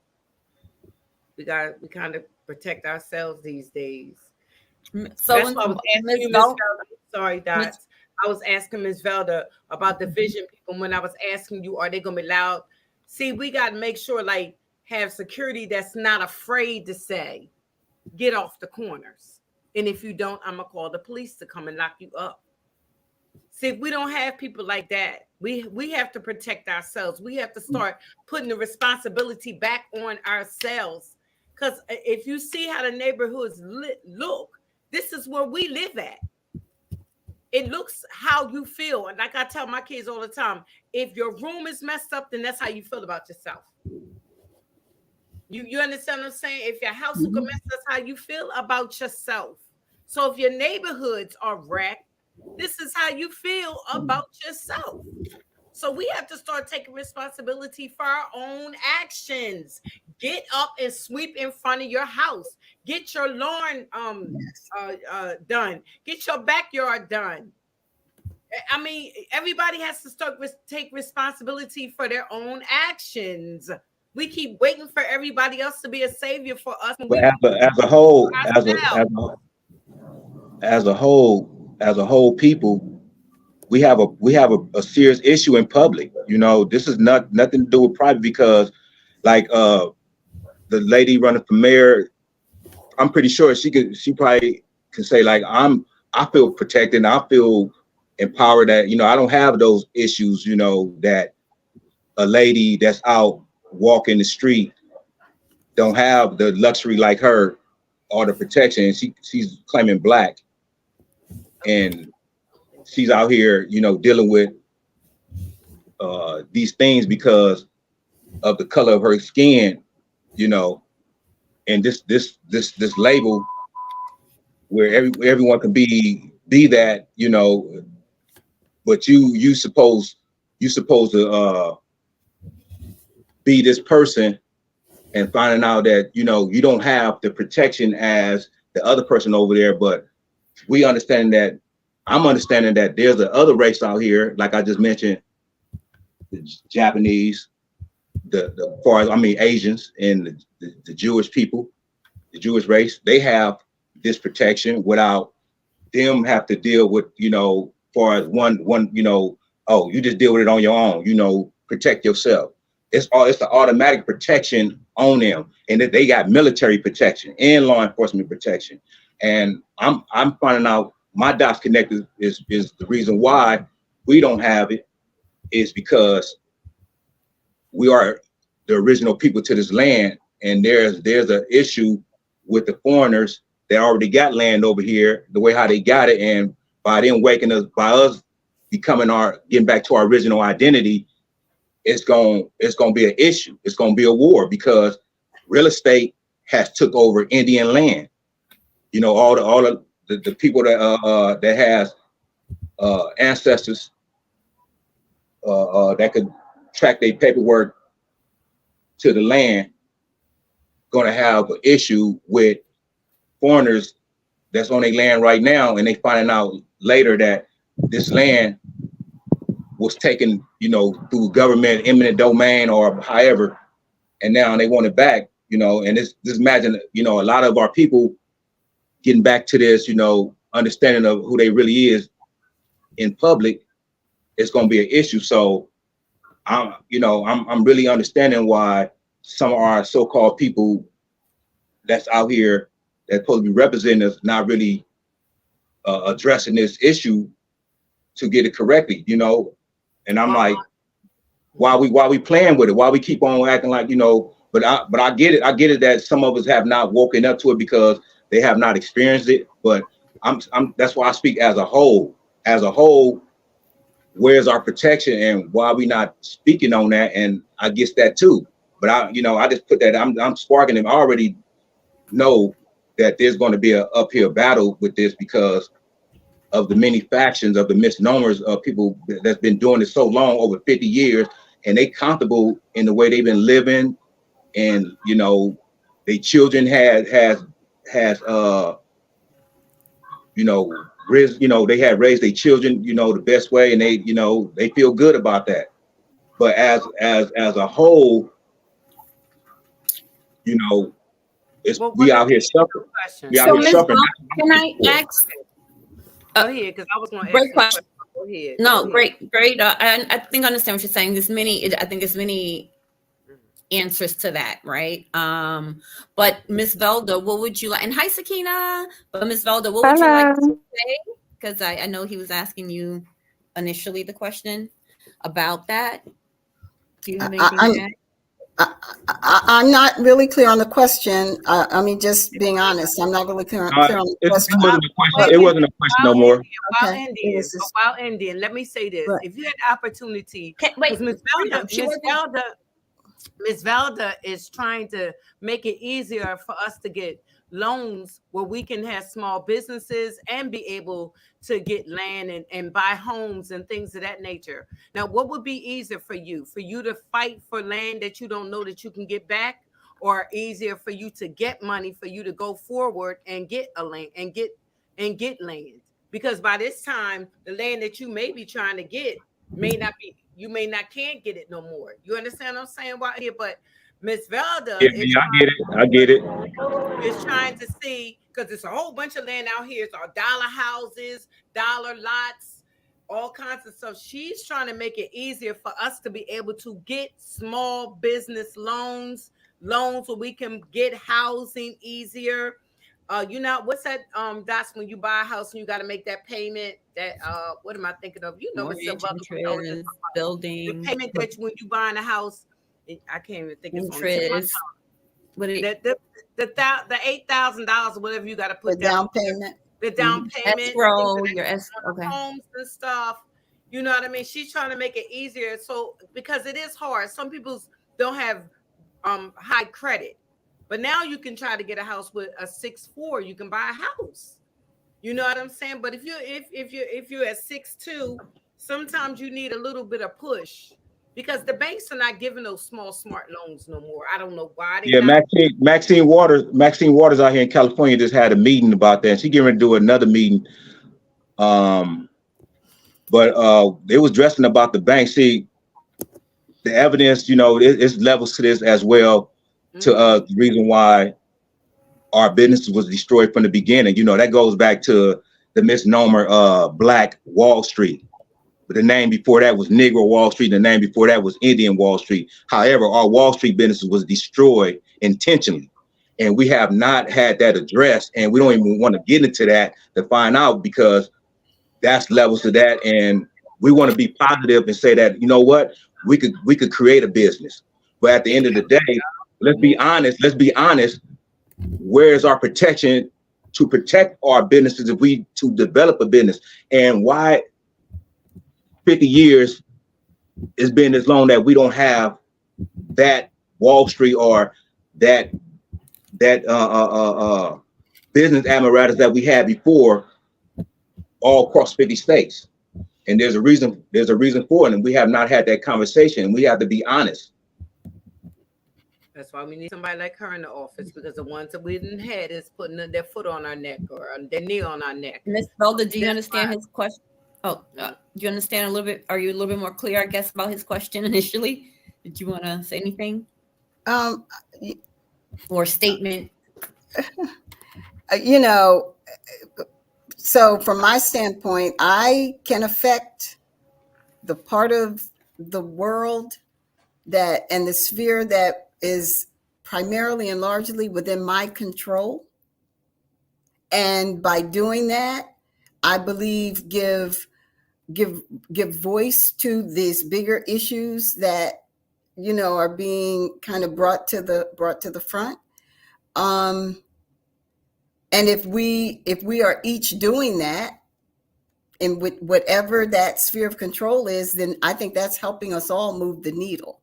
So as mayor, I'm primarily talking about those things that I know where we have not been afforded the opportunity and access, and to work and make sure that changes, including accountability for behaviors against anybody who is not properly or appropriately or fairly treated.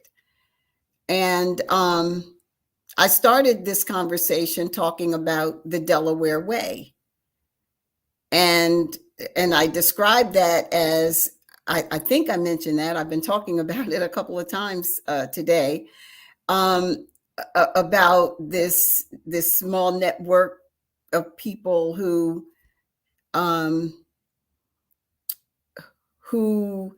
have managed to sort of maintain control and influence over what's done, how it's done, who does it, and to the detriment and the exclusion of people as a whole who should be allowed to influence and determine their own destiny. That's the way in which I'm working to, in my little piece of the world, try and make that difference. Okay. Sakina, hi.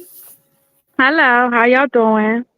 Hi, girl. How are you? This is I'm Sakina. good. Hi, You how have are you? So my question is, what would you say like the biggest obstacle for the mayor would be? Because from our side, of course, there's been times where we'll talk about what we would do if we had the opportunity, how we would make changes and things like that. And then when we would get a mayor, things would happen gradually, slowly, or sometimes not at all.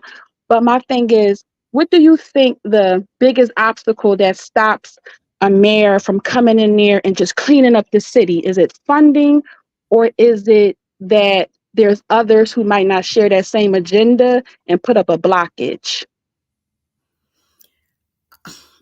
I think it's all that. All those things are challenges for someone coming in to make change. Just the fact that you are making change is in and of itself oftentimes confronted with challenge. People like to often perpetuate what has happened in the past. And so I think just the fact that I'm even speaking about doing things differently, very often is met with skepticism. Right. But what I see now is there is an openness and a willingness to believe and see the possibility and the potential that these kind of changes really can happen and really would be good and move us in the right direction. Is it an answer to everything? Absolutely not. But we've got to turn a corner and get on a path. And a big part of that is everyone really truly taking some personal responsibility, understanding their personal power, and standing up to exert it. So funding is an issue. You know, we need to address the problems of substance abuse in our city. We see people on far too many corners who are slumped over and incapacitated. And it takes funding to address that. We've got lead in the water and inside of homes that our children are being affected by. And it takes money to address that. So a lot of these things do have a significant financial element to it. But the very first thing that it takes is the will and the desire to do it. And that's the piece that as I see, we haven't had. And that's the piece that I bring. And because where there's the will, reprioritizing, we'll find a way to do far more of it now than we would have had we not, taken the position that it needs to change. Thank you. Mm-hmm. Yeah, I disagree though. I believe as a whole, we don't have no financial issue. I think it's more of this recognition and a public protection because of what didn't happen in the past 50 years. Like I said, I experienced law enforcement and the mayor situation. I really experienced it in 2005, dealing with mayor in LA, Villa Carosa, something like that, Hispanic or Latino, one of them, one of those origins. But yeah, he did me dirty. I reached out to him, you know, thinking that he would check the law enforcement for filing false police reports. There's a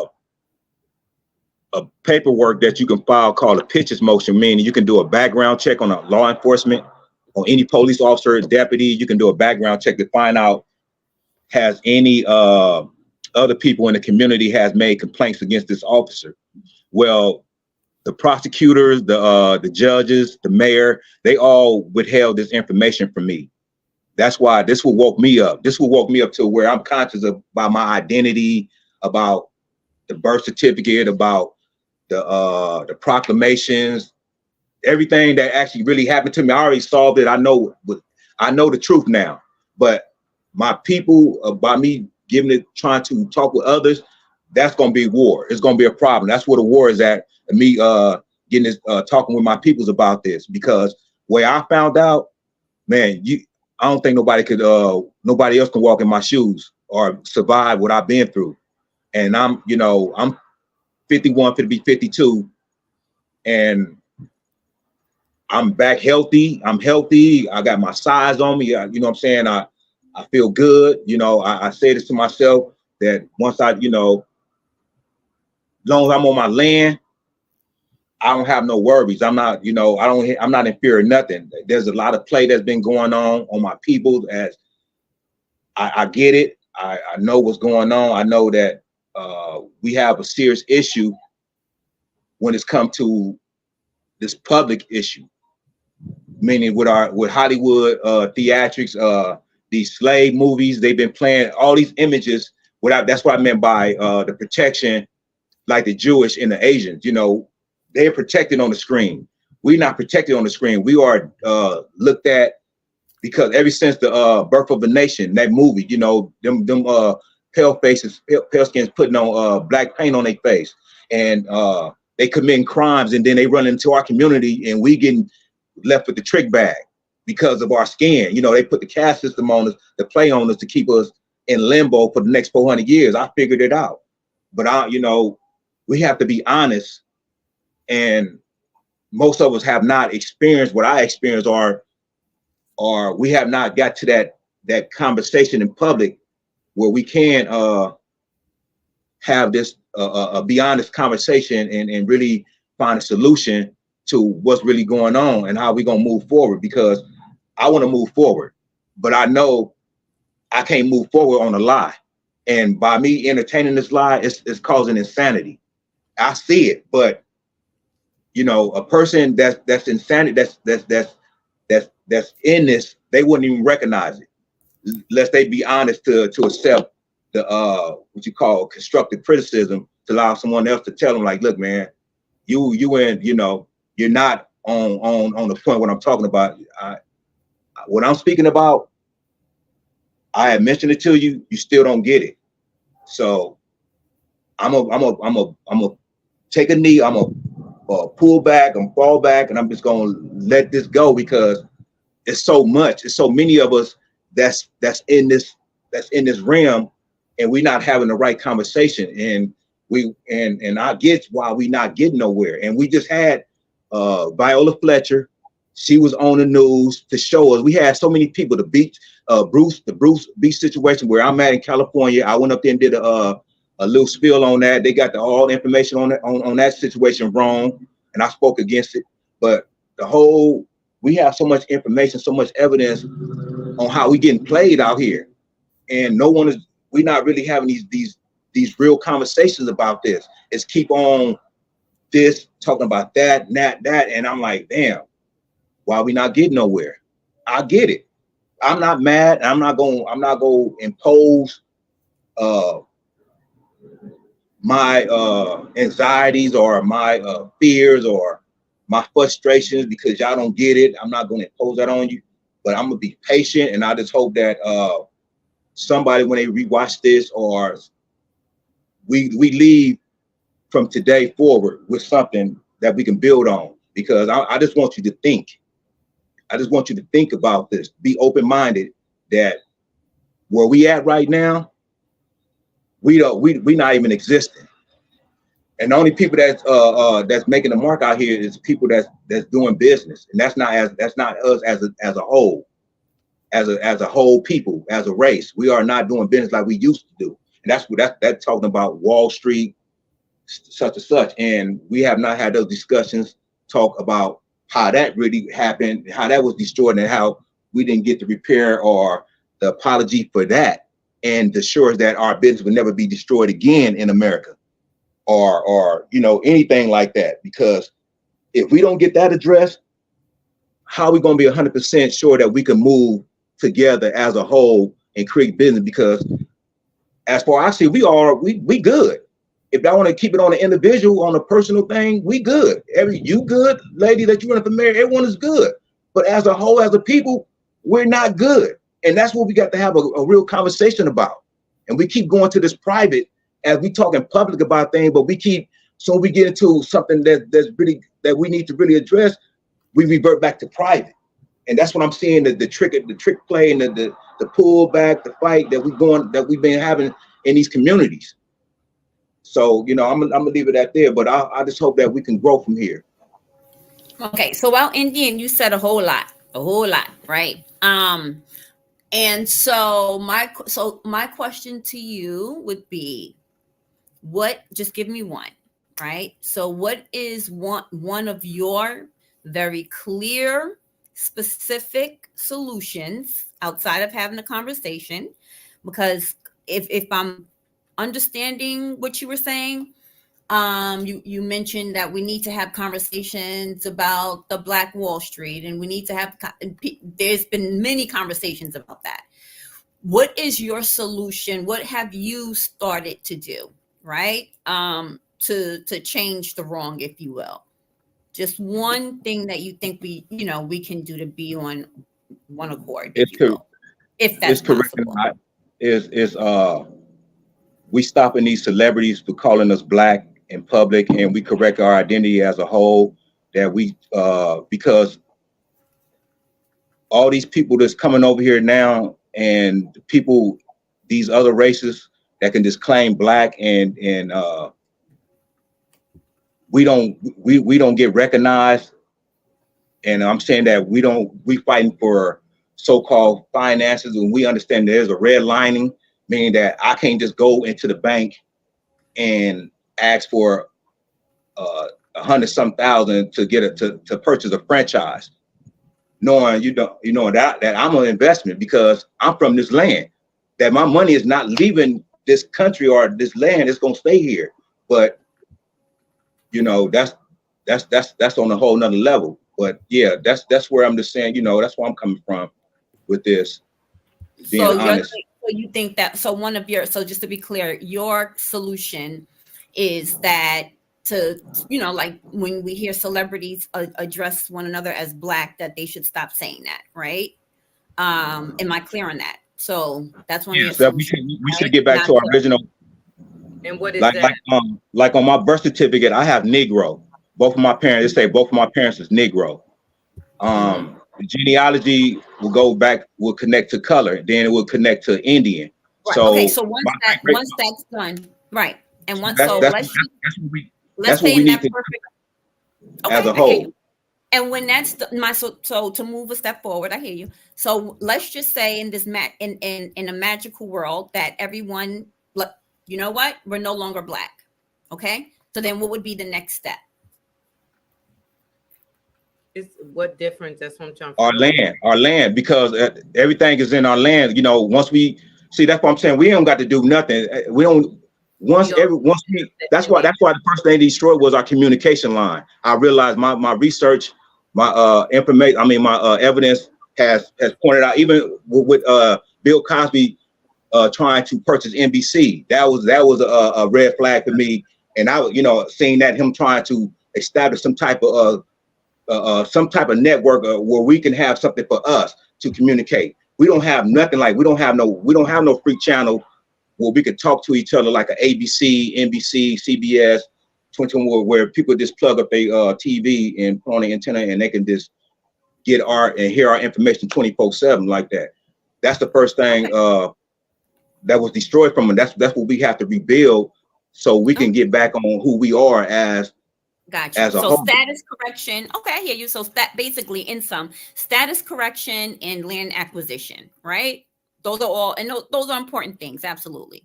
I just wanted, to hear your thoughts. Thank you for sharing that, though. Zena, welcome. Yeah, thank you.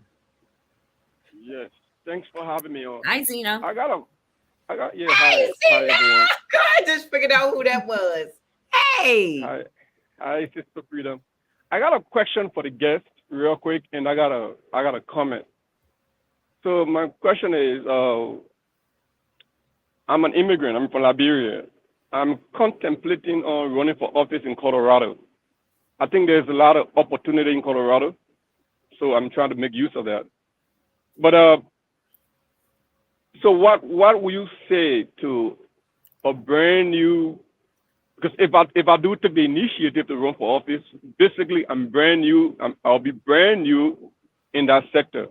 So what type of advice will you give someone like me trying to take the initiative to run for office based on the opportunity to the guest? And my comment is to the brother who was just talking, like Sister Freedom mentioned earlier.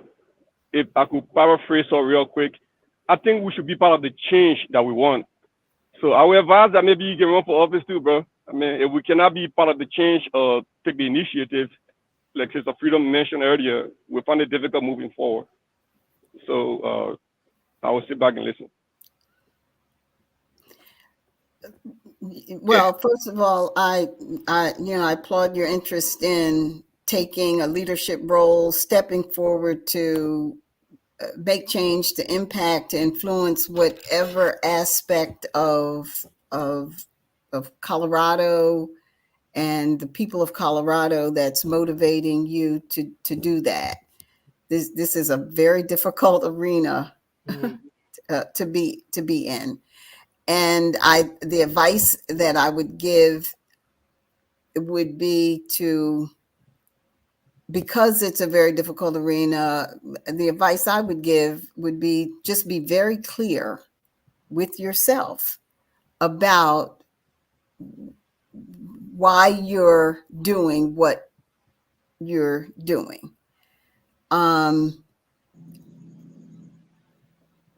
What are the values and principles on which you are anchored and immovable? And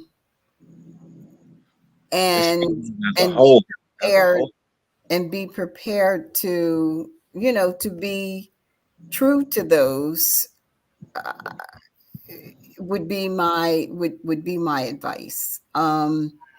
Because I believe that is how we have our greatest impact, is when it's purpose driven and we're very clear and unapologetic about what we're doing and why we're doing it, because there are so many there's so many people, there's so many efforts to kind of take us off square and off focus, that being very anchored, being very clear with yourself is, for me, it's important. That would be the advice I would give. Mm-hmm. Zena, I thought you said you were trying to run for office in Liberia. Now, what happened to that? Yeah, that's my long term. Yeah, that's my long term goal. So I'm gonna start building the foundation. I got a pretty decent foundation from the military. So if I can run for office in Colorado, some of those public offices, and secure that and put that under my belt, that would prepare me. It would help to build a better resume when I go back home. It don't I, matter who. It doesn't I think matter. that's wild. One I second, Freedom. I think that's wild, Sorry. honestly. I think that is, I tell you, only in America, right? That you can have an immigrant come in less than 20 years being here talking about running for office in Colorado. I'm just confused how you can even represent, well, I don't even know the demographic of Colorado. I know it's predominantly white, right? But the state, in terms of the state, but I think it's for, I don't want to say crazy, but I think it's really, that's mind blowing to me. Because how can you represent, like, how like, I guess my, how quote unquote qualified really are you, considering the fact that your ultimate goal and your ultimate dream and desire is to return home back to Liberia, whatever, and running for office in Colorado as a stepping stone to ultimately do that is crazy. I guess only in America. But isn't it not I'm true that no matter who confused you about are, if you see something wrong that That you is want to crazy. change?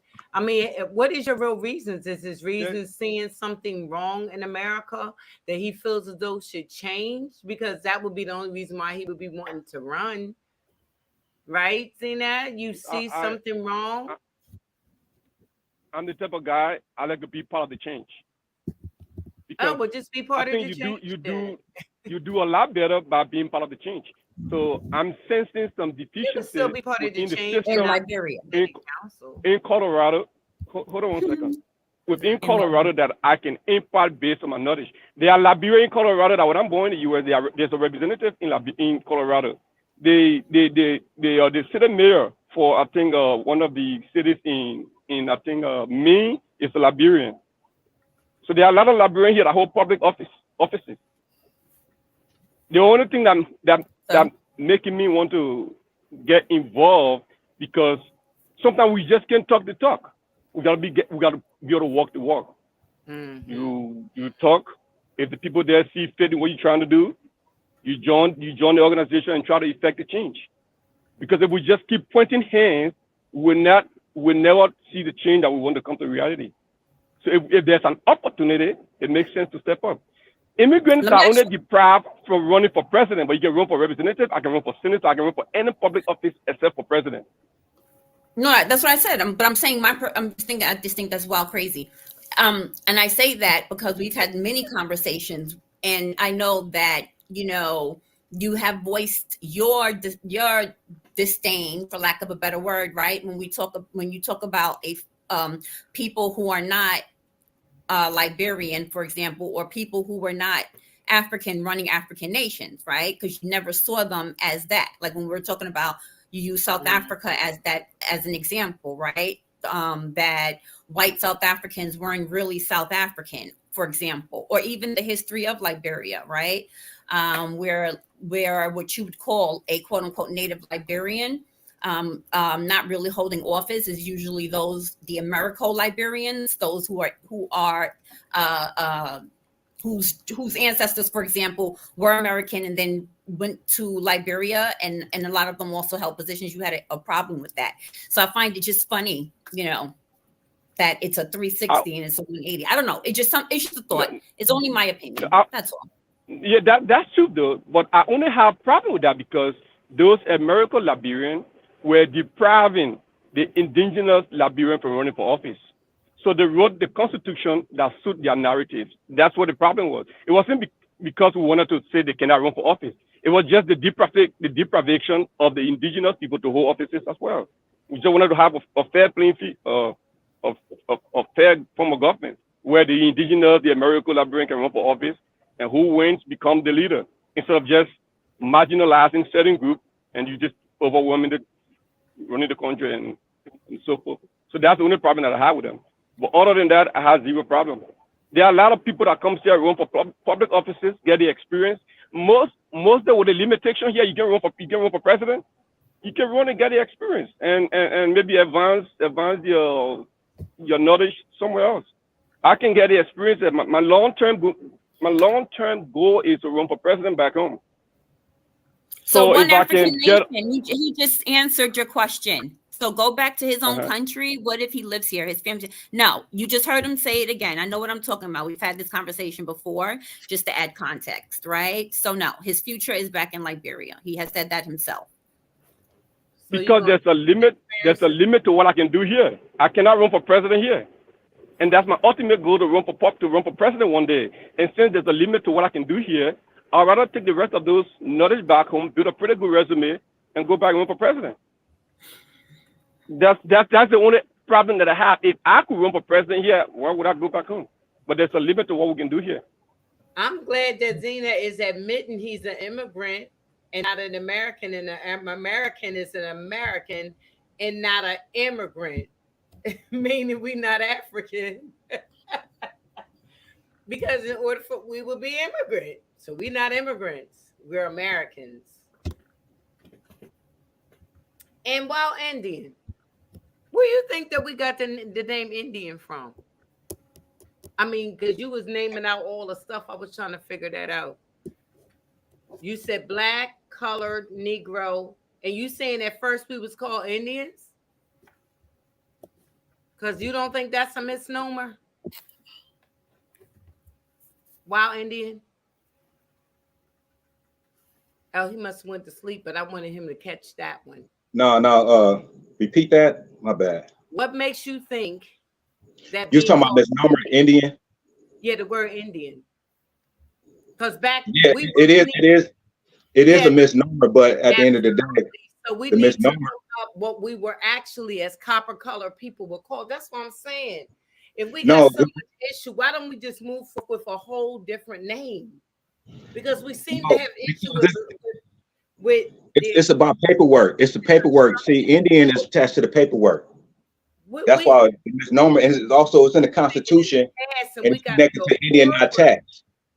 But we keep saying in the past, and we got those. We already know what happened. It's not going to change nothing. See, we don't. That's what we're saying. We. That's what us. That's the issue. We're not speaking for everybody. When we start speaking for everybody, we start going to you, and it's going to be about all of us. It's going to make a difference for us, though. They still going to see the color of our skin. So, we just got. That's what we're going to stop it at. And see, that's where you got to be. You can't be pessimistic about that, because we already been. My skin's still going to be copper. What's going to be the difference? That's not the issue, though. All the juju people. That's the trick bag. That's the play they put on us, but that ain't what we got to define ourselves as. Well. Anyway, let's move forward, please, because it's getting late with this. And I really want to say thank you, Miss Velda, for coming on tonight. You answered all of the questions that I wanted you to answer, and I even learned more things tonight. And I got more things that you know me, so I'm gonna call you with Miss Velda this and Miss Velda that. I'm gonna call you with anything that pops in my mind, because like I said, the elders is a very important situation to me, and for them not losing their homes, right? Just because they're going in a nursing home and because they, what I'm saying, that's not right. But they have to sell their houses to go in a nursing home. Right. You mean to tell me that they got the nursing homes so high that the elders literally have to sell their homes and they don't know anything about anything? Right. You know what I'm saying? It's just such an unfair situation, because it's hard for them to get when they got long term. It takes months for them to get nurses aid for long term, you know what I'm saying, or to have a family member get paid to come in and help take care of them. It's a process. Mm-hmm. So that might be something that we could look at and lead, because I where I come from, I would love to be a liaison for the elderly and the disabled. You know what I mean? To let them know what they can do as far as, getting their houses fixed. A lot of them, like I said, living in condemned homes. Nobody goes to check on them to make sure that they're not smelling. Freedom, I have a question about that, though. To add on to that. So, yeah.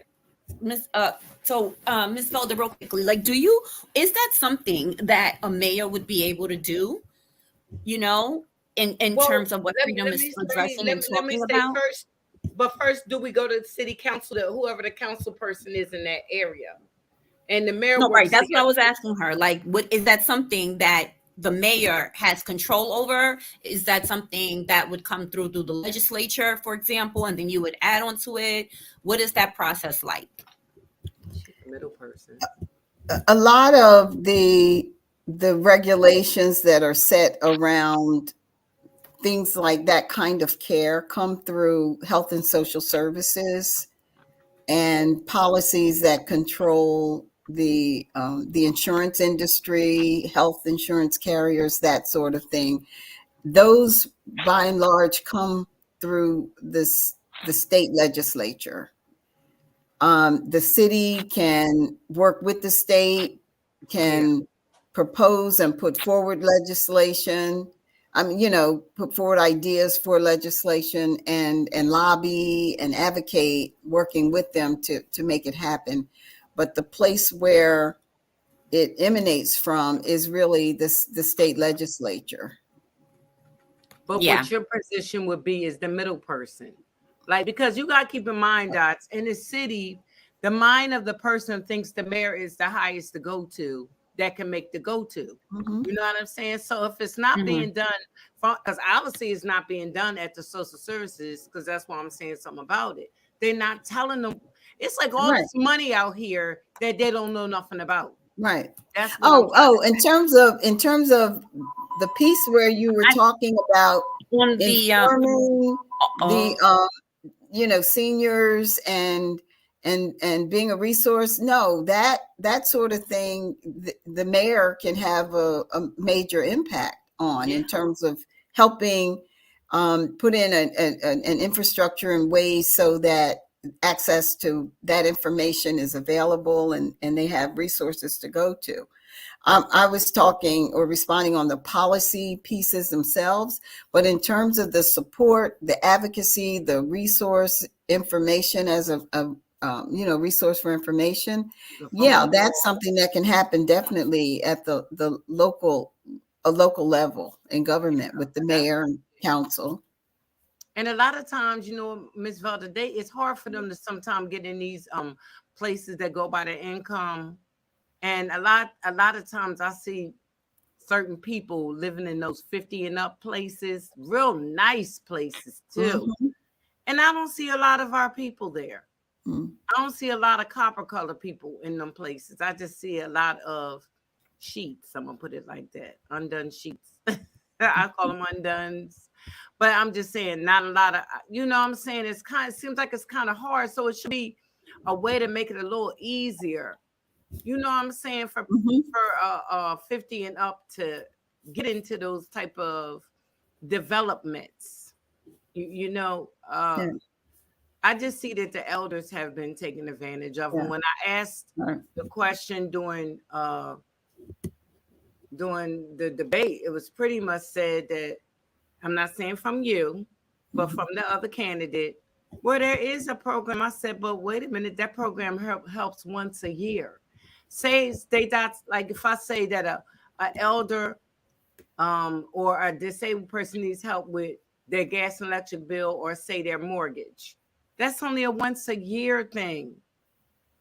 So they only can get help once a year. He made it appear that it's a program that helps them all the time. It's not. And then when I asked him, he said, that's just not going to happen. He told me that's just not going to happen. I'm trying to figure out with the church situation where they be getting their money from to help. And now, they changed that too, Ms. Velda. Well, they got it where it used to be that you can, like Catholic Charities, you can go to the Catholic Charities anywhere from, the Newcastle County area. Not no more. Because see, if I needed I have a Wilmington address, but I'm considered county because I live in the county and not in the city. So Catholic Charities wouldn't be able to help me pay anything. You understand what I'm saying? Okay. Mm-hmm. Or a church in that area would not be able to help me pay anything. And out in the county, they look at you making more money out because you're out in the county like the suburbs. So it's only like 2 churches out here that would even help. And all of the churches that would help would be in the city. And because you can't qualify for that. Qualify. Yeah. And you could really be an elder You could really be disabled or anything, and you can't get no help. And they really pretty much have said, well, I can't help you. They don't care if you're disabled. They don't care. And they'll tell you, because we need people, we need our money for people over here. But it's only 1 or 2 churches out my way that will help. Like Hockessin, you know what I'm saying? Yes. Out this way, Right. whatever. And I think they need to do some. I don't know where they get their money from. I don't know if they're getting it from the state. I don't know if they're getting it from people who just come to church. You know what I'm saying? I really don't know. But for Catholic charities, I think that's really wrong. You know what I'm saying? I think that Catholic charities should be able to help if you're in the Newcastle County area, period. You know what I'm saying? But it puts a stop on it. Right. And, you know, they do a really good help because they help with your gas and electric bill in the wintertime. They got that winter program. But if you live in the county, you might as well forget it. Wow. I don't know. I didn't know if you knew that or not. No, I didn't. I wasn't aware. But yeah. And I was fooled because I still got a Wilmington address. So anything that I do, you know, I'm out here now. I got to pay for everything. Whereas in the city, you don't pay for trash. You don't pay for this. You don't pay for that. So it's a big difference.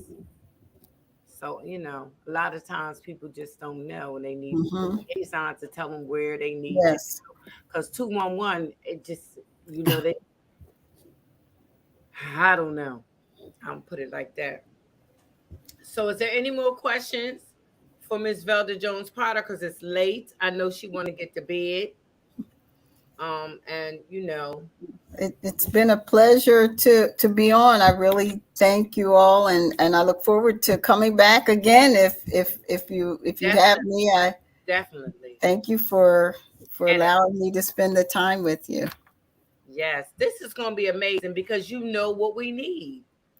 That's the thing, and you ain't waiting 18, 19 years to knock on somebody's door to say, I'm your man, I want to do this. No. We need somebody that's in it to win it, that's going to listen to us, not going to give us 15 minutes on a Wednesday. You know what I'm saying? No, we need somebody that's out there that's going to put these teams together, that's going to get it done. Yeah. That's what we need. You know what I'm saying? I'm glad you mentioned it, you know, in the debates and the things like you need the community's help to make this happen. Yeah. So, you know, I'm with you. Well, I appreciate it. Thank you. Know that. So, and like Dot's already offered her, her advice too. Dulcie, do you have anything else you wanted to say before we let Miss Velda go? I guess not. She might can't hear me because she's on her phone and. Oh, there y'all hear me? Yes. Yeah, Dulcie been sleep. Oh, you know what? I'm gonna hurt you, JB. That's Dulcie's husband. Okay, brother-in-law. All right. So, you know, Ms. Velda, this is going to be a fight, but we're going to fight. Yeah. We have to. And I want to specify in the minds of our people of Wilmington, Delaware, if somebody was going to do something for you, they'd have been did it. They don't wait until they run in to be the mayor after 10, 11, 12, 13 years. It would have had the opportunity to do something and didn't do it. It don't make no sense. And for those with the minds that say, I'm gonna vote for him, it doesn't make any sense. It doesn't to me. So, you know, make sure you pay attention to what you're doing. Because we need Velda Jones-Potter to be the mayor, someone who is one of us, with us, and about us. Because to me, on that note, let Miss Velda go. Because you know Miss Freedom will say a million times it's done, and she'll continue to go. I never said it was done. We get on her all the time. I didn't say it was done though, Miss Velda. Oh my goodness. You need to let her go. Well, I do. I really thank you all so much. I've enjoyed meeting everyone, and I look forward to reconnecting again. And yes, We got a lot of work to do, but we have to get it done. We got to We get have it to. done. The Thank chat you. is saying Thank good you luck so to you much. too. The chat is sending their love and luck out to you. Thank know. you. All right, Miss Velda. Okay. Yeah. Good Take night. care. Take You know how care. to, Bye. drop yourself down, right, Miss Velda? You Um. know You gotta how hit to the leave at the bottom. It says leave studio. It's an Oh X. yes, I see. Mhm. Thank you. Take Okay, care. good night. Good Good night. night. Good night. Well, this was good. Okay, I'll be on the Um, lookout. St. Louis. Huh? No, I was responding. St. Louis sent the email. I'll be on the lookout. Okay. So I wanted to say this was good. I'm glad we had Miss Felder on the show tonight because it's a Yes. very important situation for Wilmington. We really are going through it here with this crime. Every block, it seems like it's something. And if we can get it cleaned up, I think that's one big thing. You got to clean your area up. But the main thing is we have to take responsibility for ourselves. There's nothing wrong with getting your grass cut and sweeping in front of your house and keeping your house looking decent on the outside. I mean, seriously, it's just not telling people put the loitering signs out. You cannot know. You can't sit all on the corners and all. Girl, I'm talking about that. You know how it is because you live in New York. So you know how they be sitting on the whole block. They just drinking and smoking. Well, I'm out the city now, but yes, I grew up in the jungle, literally. So I Yeah. understand. But I'm out Yeah, I don't live in Harlem anymore, but right. But I'm just saying we from it. So, we from no, the right. village. I understand. Right. But that's And to the point though. Like that's to the point about that community piece, right? Like it begins and ends with us. We got to get it together just with us. You know what I'm saying? We Like gotta get we it should know together. better. You understand? Like we should know better than to do stuff like that. But it is what it is. Yeah, we keep doing it though and then blaming other people. That's what I'm saying. Even if you change our names to whatever, it ain't cleaning us up if we don't clean ourselves up. We gotta clean our own selves up. Nobody can do it for us but us. Right. I don't know when we're gonna wake up to our own accountability, our own responsibility for ourselves. All right, well, that's pretty much what I'm gonna keep on preaching that. So, all right. yeah, I hope y'all enjoyed the show. I hope y'all liked. Please, please, please smash that like button. Please. If y'all don't have anything else to say, if anybody else doesn't want to join the link, we're getting ready to drop down and end it. I hope y'all have a good, safe weekend. What y'all doing for the weekend? Oh, girl, what I'm finished. I've been on the go, y'all, like crazy. But surprisingly, this is one of the only weekends in August that I'm free. So if anybody's in the, New York area and you want to invite your girl to your cookout, let me know. Let me know. And we were supposed to be going to see Jodeci, wasn't we? But I guess you changed. Jodeci?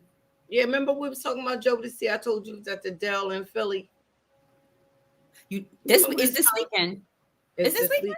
Oh, all right. No, it's the end of the month. What am I talking about? It's the end of the month. Okay. Michael. Yeah. Mm-hmm. Yes, y'all. Yes. All right.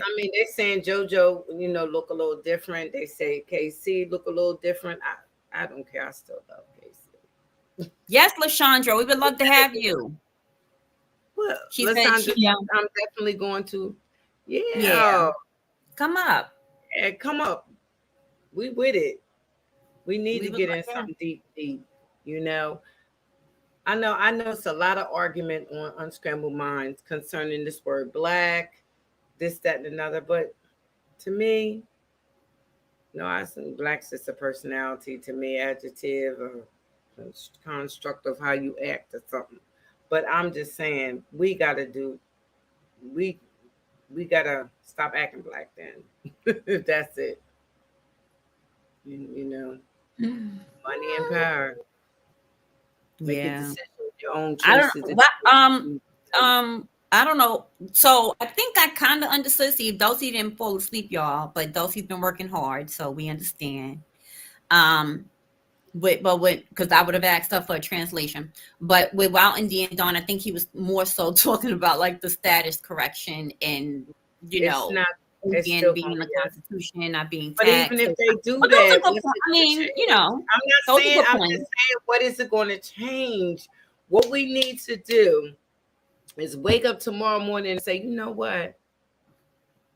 I got to do something different with myself. I have got to make a decision not to do X, Y, and Z because X, Y, and Z has been getting me nothing but negativity. So I'm going to start doing A, B, and C. That's going to get me a positive response, not always negative. Now, if y'all don't want to hear that, then I don't know what to say. You know, you're going to have to make a decision, no matter what you called. You got to make the decision for your future and your destiny. How about you just be called by your name? Oh, that part. I don't never hear nobody call Beyonce black. They say Beyonce. They don't call her nigger. They don't call her colored.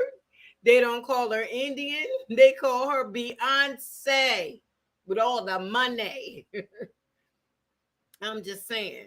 And this stuff about, I personally am pro Kamala Harris.